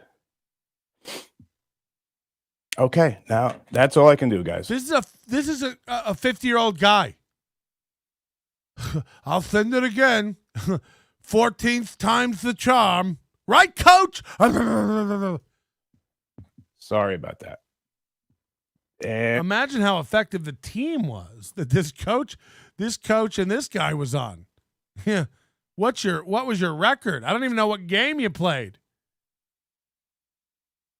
I don't even, like, what game are you playing now? 4D tic-tac-toe? Like, this is so cringe and embarrassing, even for a StreamYard show. And people are saying lay off the steroids. Yeah, probably. What melted your brain, Casey? There's nothing left. Does KC stand for a kernel of consciousness? What does KC stand for? We got to get the coach. Set. He just imagine before having that thought thinking, let me go live first. I got a lot of mumbling and burping to do. Let me go live. This is embarrassing. Sorry, this is so bad. Hey, we got Pink Monster 42 here. That's great. We're going to get the coach on. I already sent it. No, the password's applesauce 47. You did that? I thought that applesauce 47. That's what I put. We got the coach on. We're going to go to the squirrel story. When you got the it's like, Jesus. Put us out of our misery, loves much. Okay. I am sorry. He's even, when he does an impression of himself, he lisps. I am sorry. I am sorry. I want clips of all this. Last night I had Angel Cassidy on. Angel We know. was a great guest. We do a great show. Yesterday's show was great. Today's show is going to be great.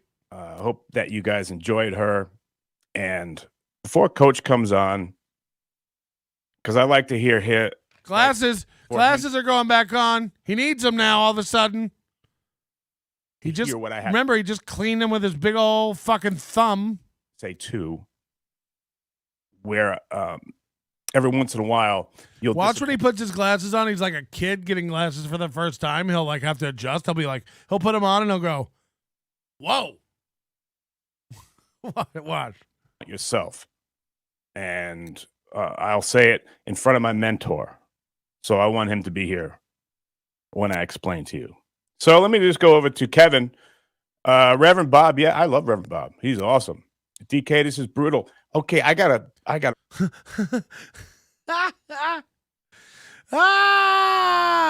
This is brutal. His chat's telling him. Real simple solution for you, DK. Go watch something else. Just go somewhere else. Yes. Got him. It's okay. Don't worry about it. You're not gonna hurt my feelings. Imagine having a protege, and it's Casey Armstrong, and he can't shut the fuck up about you being his mentor. Everywhere he goes, every day, every podcast, Coach Sneed is my mentor. Coach Sneed is my mentor. Coach Sneed is my mentor. Yay! Yay! Special ed? Coach Sneed's got to be over here going, like, I don't know how mentally capable Coach Sneed is, but he's, no matter how broken he is, he can't be this. So I imagine he's not coming on purpose. I imagine he's over in the corner going, shut the fuck up. Stop telling people I'm responsible for whatever the fuck this is. It's bad, Casey. Ball powder. I like your. These are all NLO people. Name. Ball powder. I like your name. Because you're gay? Because of all the gay references? I'm not gay. I just like ball powder. Coach Sneed, formerly Chuck. Hey, I heard from. He can't finish a thought either. Just because you read it silently to yourself, you don't get to trail off. Comics do this. Like somebody in the audience will ask a question and they'll just answer it. You have to repeat the question back to the whole crowd so they can be caught up and in it. We don't know what Coach Sneed said you could. Yeah, I don't know about that. We'll see. We're all going, what was the question and what's the answer? We don't know what's happening. When you got a mental like I do. I'm sorry, a mental? A mental. Party today. Glasses are off again. I mean, this guy's manic.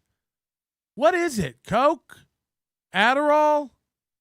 What are we on? What a great guy that Artie is. And I worry about him. I always think about him. He's an amazing guy. Finally, you know, it's funny because I have a friend. His name is Russ Maneve. And he said he was talking to David Tell. Go to bed. What are you doing up this late on Russ Maneve? The other day, and David Tell said that he was going to have a party for all the. Listen to my dog. Can you hear that? No, you can't even hear it. Numbers that Artie Lang had. All the ones that don't work anymore. Because Artie's had like 5,000 numbers. But, you know, from time to time, he's a person I really care about. So I check in on him and finally got through to one of like the right numbers. And he wrote me back today saying that he's doing okay. And imagine, I'm really worried about Artie, you know. I worry about Artie. It's like Artie made it. Artie has money. If he decides to spend the rest of his 15 minutes of life snorting cocaine out of a hooker's brown hole, that's how he chose to go. And he had a way better life than you, Casey. I mean, like you don't, like I'm not kidding. when we started broadcasting on YouTube, we had 3 times the viewers you have. From scratch. When we started on YouTube 2 years ago, we had 2,000 members. We had 2,000 subscribers on YouTube. We started going live on YouTube 2 years ago. So people aren't interested in it. You do this show every week. It's not going anywhere. I don't even know why. By the way, Shuley was on his show recently. Bob Levy was on his show recently. We've got to watch them. We've got to watch them. What's going on? Even if you're out of it halfway, you hang out with this guy, you got to be sitting there going, what is this show? I got to bring on my mental. Sense is best because, you know, him, his mom, and his... I'm worried about Artie, you know. Don't be. Worry about you. Again, I'll challenge you again. Call Artie and see if he picks up your phone. He doesn't know you. You were a fucking joke of the jokes. You're the bot. Like, Shuley has a network and is making a living at this. You can't figure it out. You give your password out and don't know what a mute button is. You go live when you're nowhere close to ready. What is this? You're not radio material. You're not a radio guy. People know you from the radio, but you weren't responsible for any of it.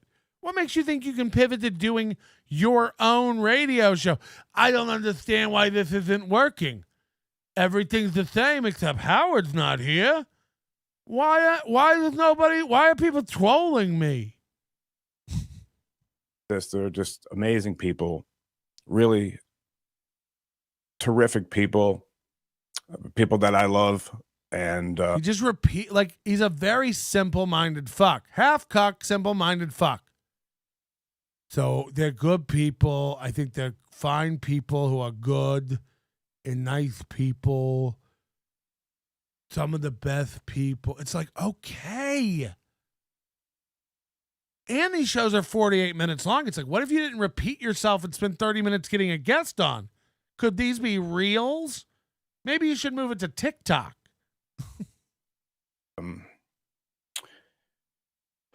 When those people come into your life, you hold on to them.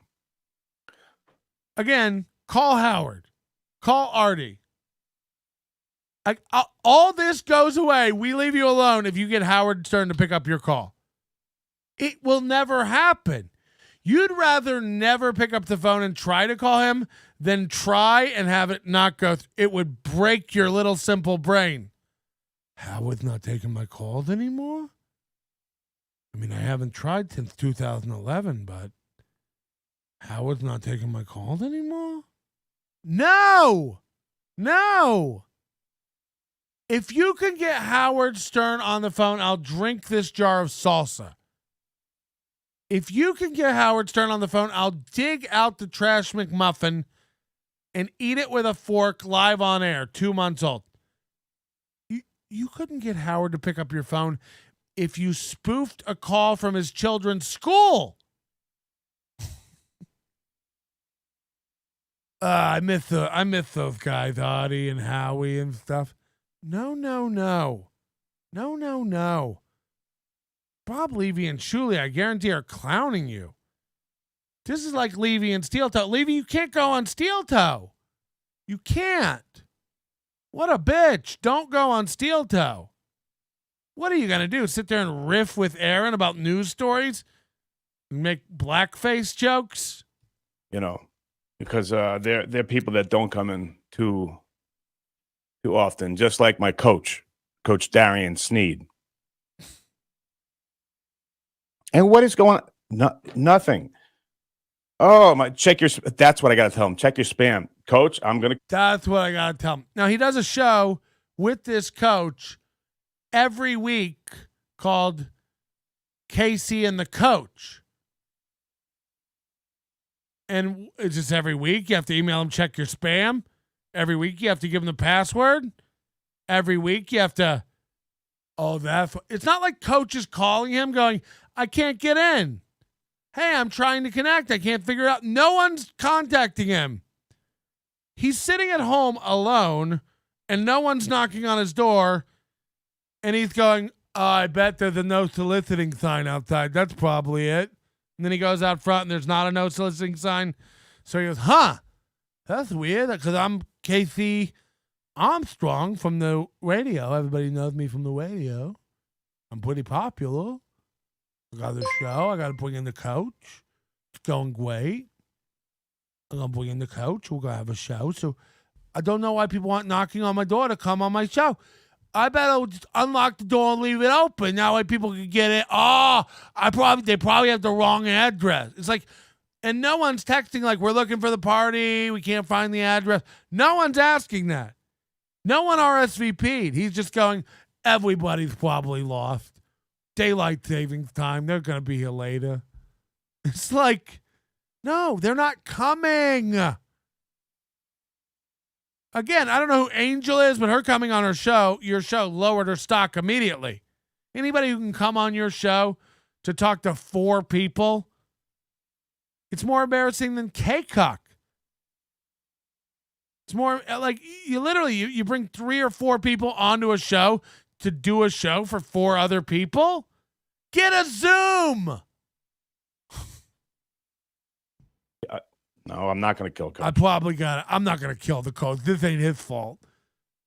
Everything's banging on all cylinders. This is all by design. I probably got to tell him to check his spam folder. Guys, I'm so sorry. Oh God. Hey, this is a football coach. All right. He's not a guy who can work a phone, guy who can open an email, guy who can click a link, guy who can do a show that he's done several times before with you, guy who can remember how anything works. I make fun of all the StreamYard shows looking the same. Imagine not being able to figure it out. Imagine doing a StreamYard show and not being able to operate a StreamYard show. Rob Saul, Chris Abels, Bob Levy, Shuley, producer Joe.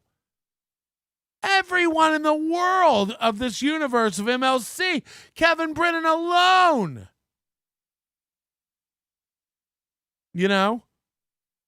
B. Dabbler, Tukey, Carl, Kevin.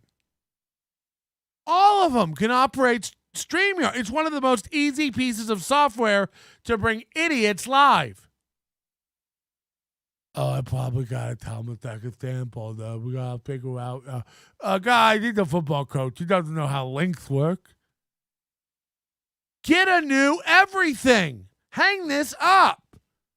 Hey, KC, new bet. Call Howard. If he doesn't answer, you have to quit. If he does answer, I'll send you everything in this room for free. Shipping included.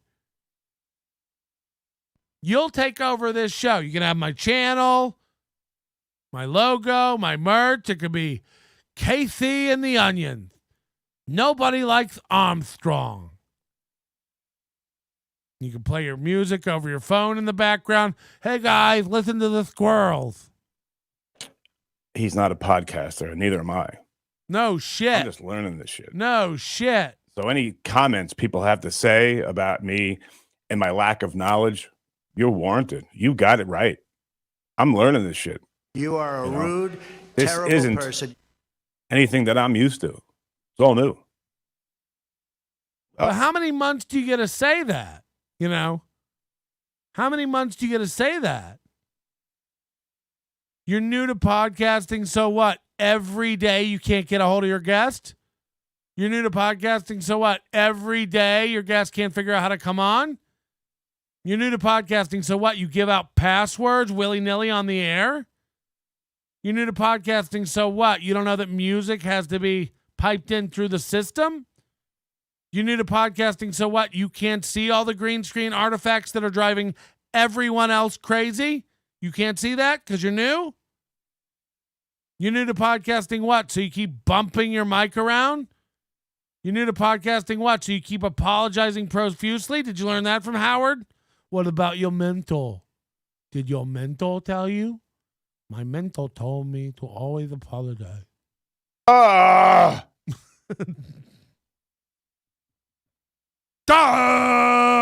Whoa! My Lord. Okay. Guys? Guys, any minute now I'm going to apologize more. And I know I'm losing you, but I'm doing it one last time, all right? Doing what? Sending the link again? Resetting the password? Telling a guy to check his spam? Starting the show? Figuring it out? Playing the squirrel story? What are you trying again? Oh, God. Okay. Ah!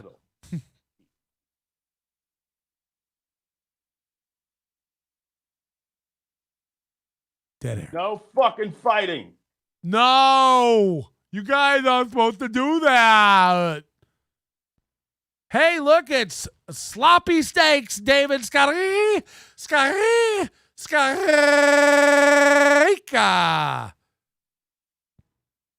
Oh my gosh. I want to come down to the Bahamas and make you a real steak. If I'm in charge of this brisket and this steak, you're never going to have an old soggy wet steak again, David. Mark my words. We're going to cash in some of those gold bars. We're going to get some good Wagyu. Or at least some Black Angus prime. The peppercorn sauce I'll allow. I'm interested in that. But we have to get a char on those steaks. We can't have Lake Erie and Lake Superior in the middle of your steak. Just horrible chars. It's bad. It's bad. And then don't get mad at people on Twitter. No problem. I'm more of a seafood guy. I got you. You know we're just busting balls. You said you blocked somebody over steak comments. I was like, if he's really mad about this, he can go fuck himself. That's a sad steak. I'll make you a better steak. David Sterica. That was my cat. Damn it, I'm here for 5 minutes. I'm getting ripped. I was joking. Yeah, of course you were joking. Nobody with a mentally stable point of view can get mad because someone roasted your steak. By the way, I'm cooking out. We're doing a smoke show Saturday, 3 p.m. Pacific. I think we're going to start. We're going to be smoking a pork butt. I'm going to show you how to get the best results from a pellet grill. If you want to cook out with us, go get your own pork butt. We'll all do it together. I have a pellet grill. I don't have a true offset smoker. I'm going to show you how to get that delicious offset flavor on a convenient pellet grill. Cooking for basic dads. Come on down. The coach is going to be there. If you can find the link. Fighting. No fighting. Shit. Click the link, coach. Hey. All right. Now what? Back to the Piazza phone. Oh God, this I'm off to my best show ever. Basically made me look like a fucking Okay, cock. go ahead, clip this, please. I would love nothing more than you to clip this. That's not true. The minute it was over, you pulled it down. The onions are watching, so they grabbed it. You don't want people seeing this. You don't want this clipped. And why? Why would you? Why would you? Because I deserve it. And when I deserve it, guys. Every show you deserve it. This is every show. You're a disaster. You're a fucking dummy. What are you getting? You have nothing to offer. This poor mentor of yours is, I can't imagine what sort of surgical tools he has to try to find a fucking seed of hope inside that tiny brain of yours that could even begin to sprout into a thought worth hearing. A mentor. Get a Mentos and kick back on the couch with the flavor maker. Okay? Mentor. Get a mental institution and check yourself into it, because that's what you need. A mentor. Get yourself I don't know any other. Get yourself a mint julep and retire, because you should be kicking it on the porch with Colonel Sanders. Imagine having a mentor and him just showing up and going, I can't do anything with this. I don't know if it's drugs, CTE, or just bad genes, but you ain't got it, Casey. You ain't got it. You're living in the past. You got no thoughts about the future, and you sure can't function in the present. What are we waiting for again? The coach to show up. And do what? Tell us how he molded you into the piece of shit you are today? Can't wait. Can't wait. See, what I did with Casey was throw up my arms and walk away. Oh, thanks, coach. I can't argue. This is completely unprofessional. It's a clusterfuck. I deserve every ounce of... Does he not hear himself tripping over his tongue like he has the wrong side skates on? Tomfoolery. It took him that long to think of tomfoolery. Making fun of He's mentally disabled. I can't say that. any type of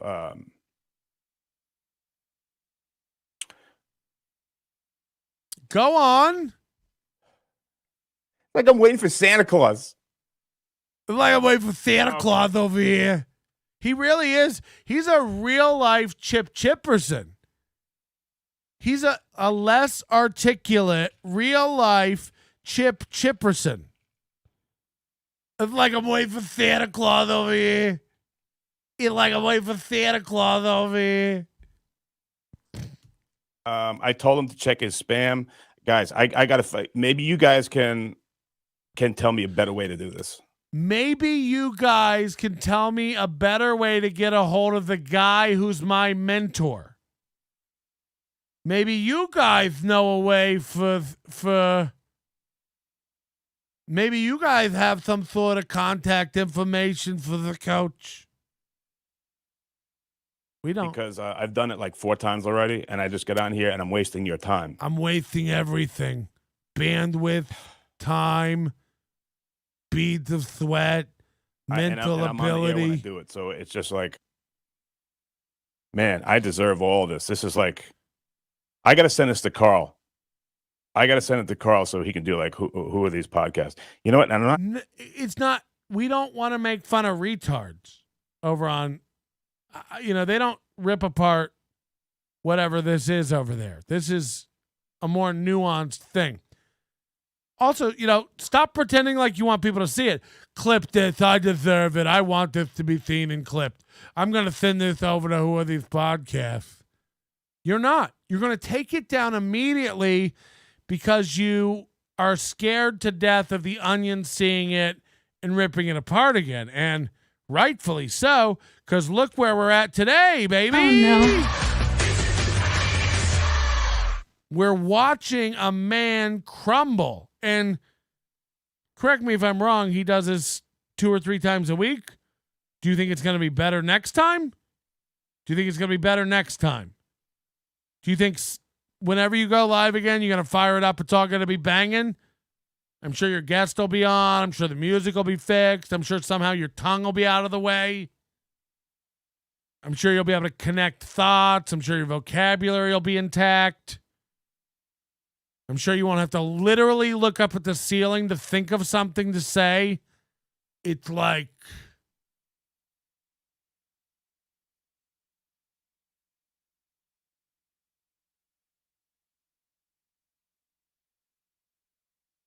tomfoolery, This is crazy. It's like, Jesus! People think Melton show's slow. Oh, my God. Kevin Brennan would be dangling from the rafters like Brooks in Shawshank were he to try to watch this shit. Hey, Kevin Brennan, you ever heard of Casey Armstrong? Me neither. The point is, boy, is he dumb. Have a look. I'm going to do this. I'm not going to do this on the air. I'm going to call Coach. It's 8:12 right now. Give me 15 minutes in. He's like, I'm going to do this off air and set up the guest. It's like, brilliant. brilliant, man. Write that down in your best podcasting ideas I've had thus far notebook. 3 minutes, because I can't do this. So he says he's going to come back in 3 minutes and do a show. I'm just going to go get Coach and come back and do a show. I'm looking confused and making a fool of himself. Yeah, you're right. You're right.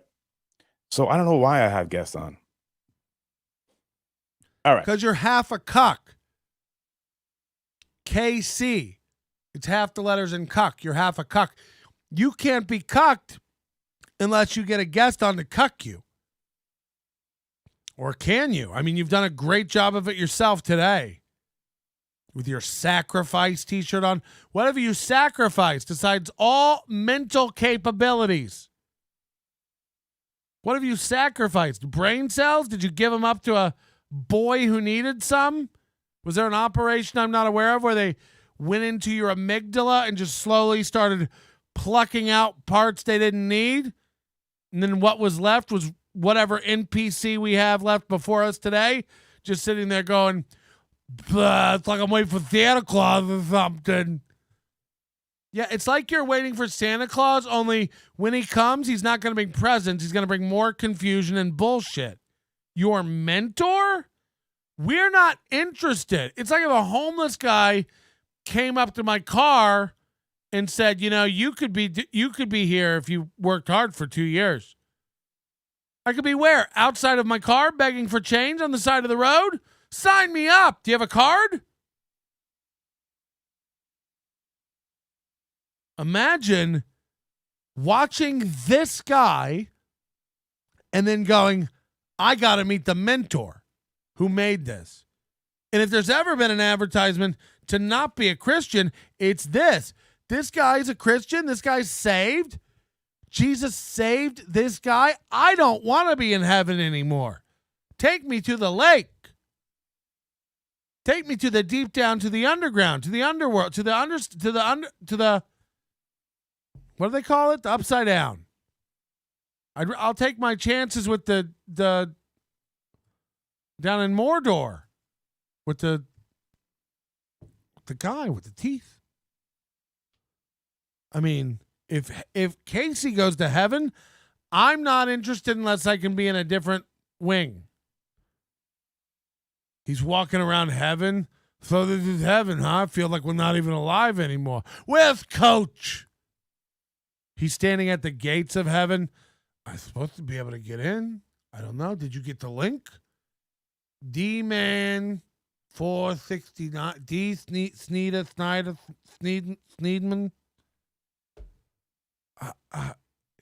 Mentor.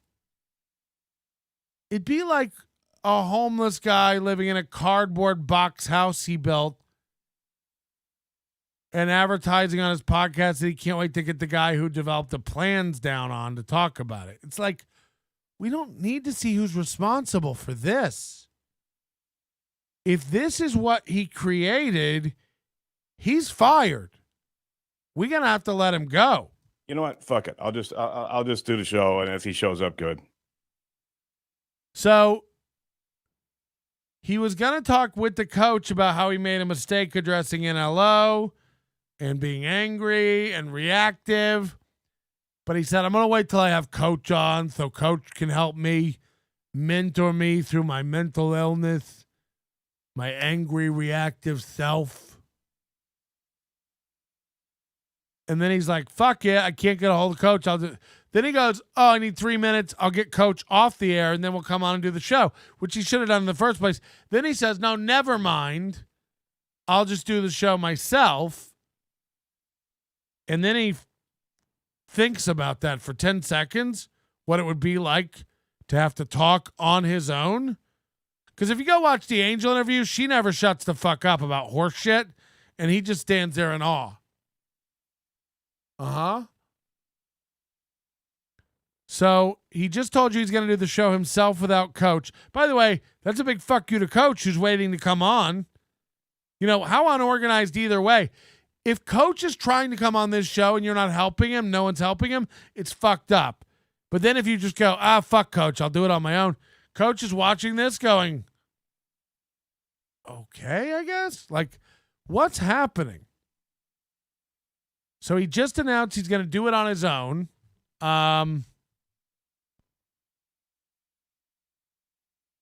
We got to go back just a tiny bit. Watch him announce he's going to do it on his own. Think about it for a minute and go, oh, no, I can't do that. Jesus Christ. That just made me shit myself. Oh, no, it's locked again? Yeah, you're right. You're right. So I shows up good.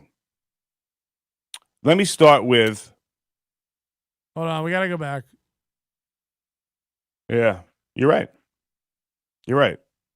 So I don't know why I have guests on.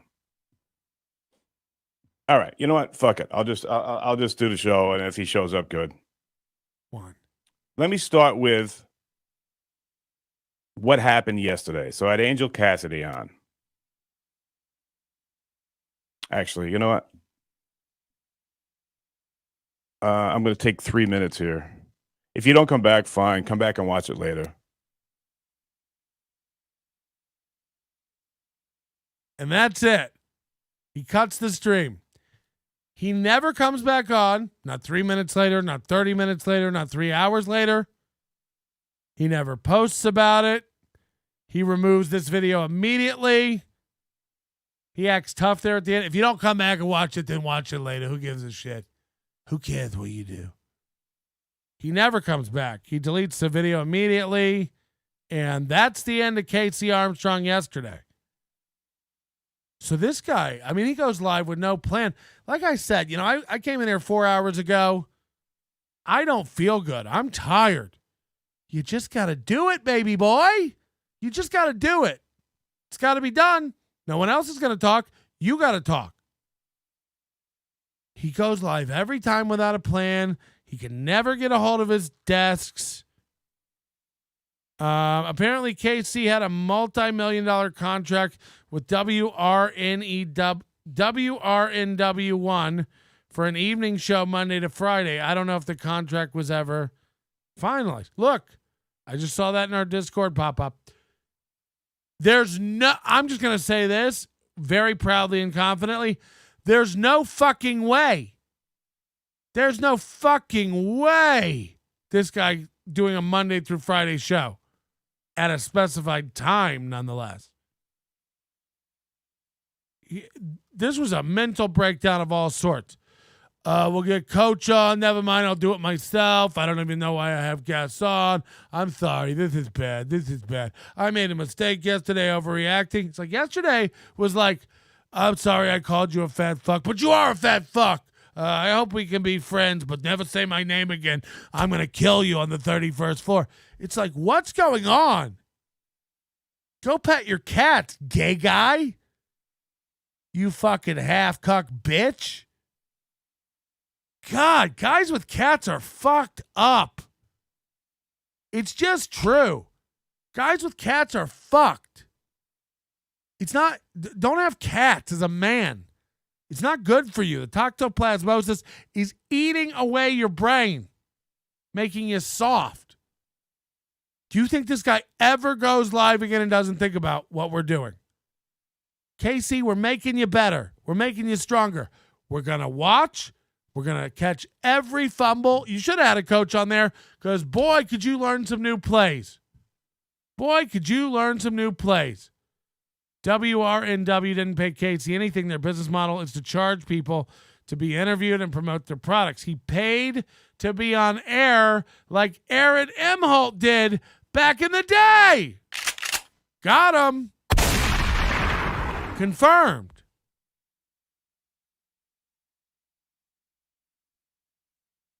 So, brilliant, brilliant stuff from KC Halfcuck Armstrong. Let him know we watched on Twitter, the KC Armstrong. Let him know we saw. Let him know we watched. We watching. Don't forget to join the Overdose if you haven't had a chance to do that. Just a quick reminder. It's the best way to support the show. Use promo code again at nobodylikesonions.com/overdose. Save 10%. That's $9 a month to support the show. It's all I ever need from you. It's all I'll ever ask from you. Of course, people want to buy some merch. I'd love for you to do that. NobodyLikesScience.com/store. Don't forget, we do have the new hats today. Black on black, white on white. Those are available. For a little more time, we have the steel toe hoodies and shirts. People are getting them. Better quality and cheaper than you'll get from Steel Toe. That's true. That's true. This show was a day after you tore him a new asshole. He didn't try to change anything. You're right. That's why it's great. That's why it's great. It's like, we're looking for reactive nuts who can't learn. Okay? That's what makes several people in this universe that we're a part of huge locals. Nice guys, good people, sure.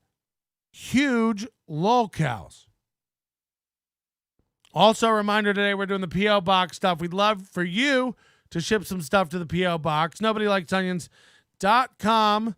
Click on contact and you can find the P.O. Box address. Also, on your screen, 4948 Mountain Vista Street, number 13932, Las Vegas, 89121. Send me your weird stuff. Send me your wacky stuff. Send me steel toe merch. Send me anything. I don't care. Send me a brisket. Just let me know it's coming so it doesn't rot away.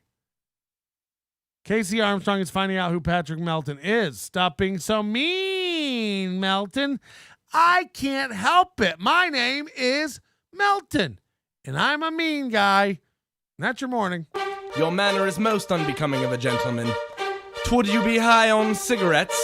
I don't know if the comedy hasn't hit them yet. They're full-blown retarded or just high on cigarettes. A question posed to stupid hoes who don't get it yet. Excuse me, miss. Are you high on cigarettes?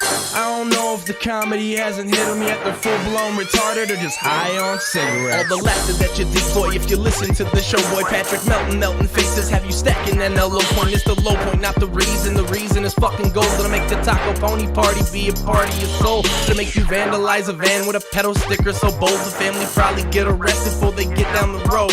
Or stupid motherfuckers just got NL loaned. Other radio shows. Some super chats I missed here. Shit on the onions that nobody like past. Have my Only absolute cocks get the product run. iPhone, boneless donuts. Why is the chair shaking so much? Thank you guys. See you tomorrow. Put them right on blast. Like Patrick is an asshole and this show won't last. And every time I called in, he treated me like trash. He would abuse and berate me for the sake of some laughs. And the worst part was when he fucked your mother straight in the ass.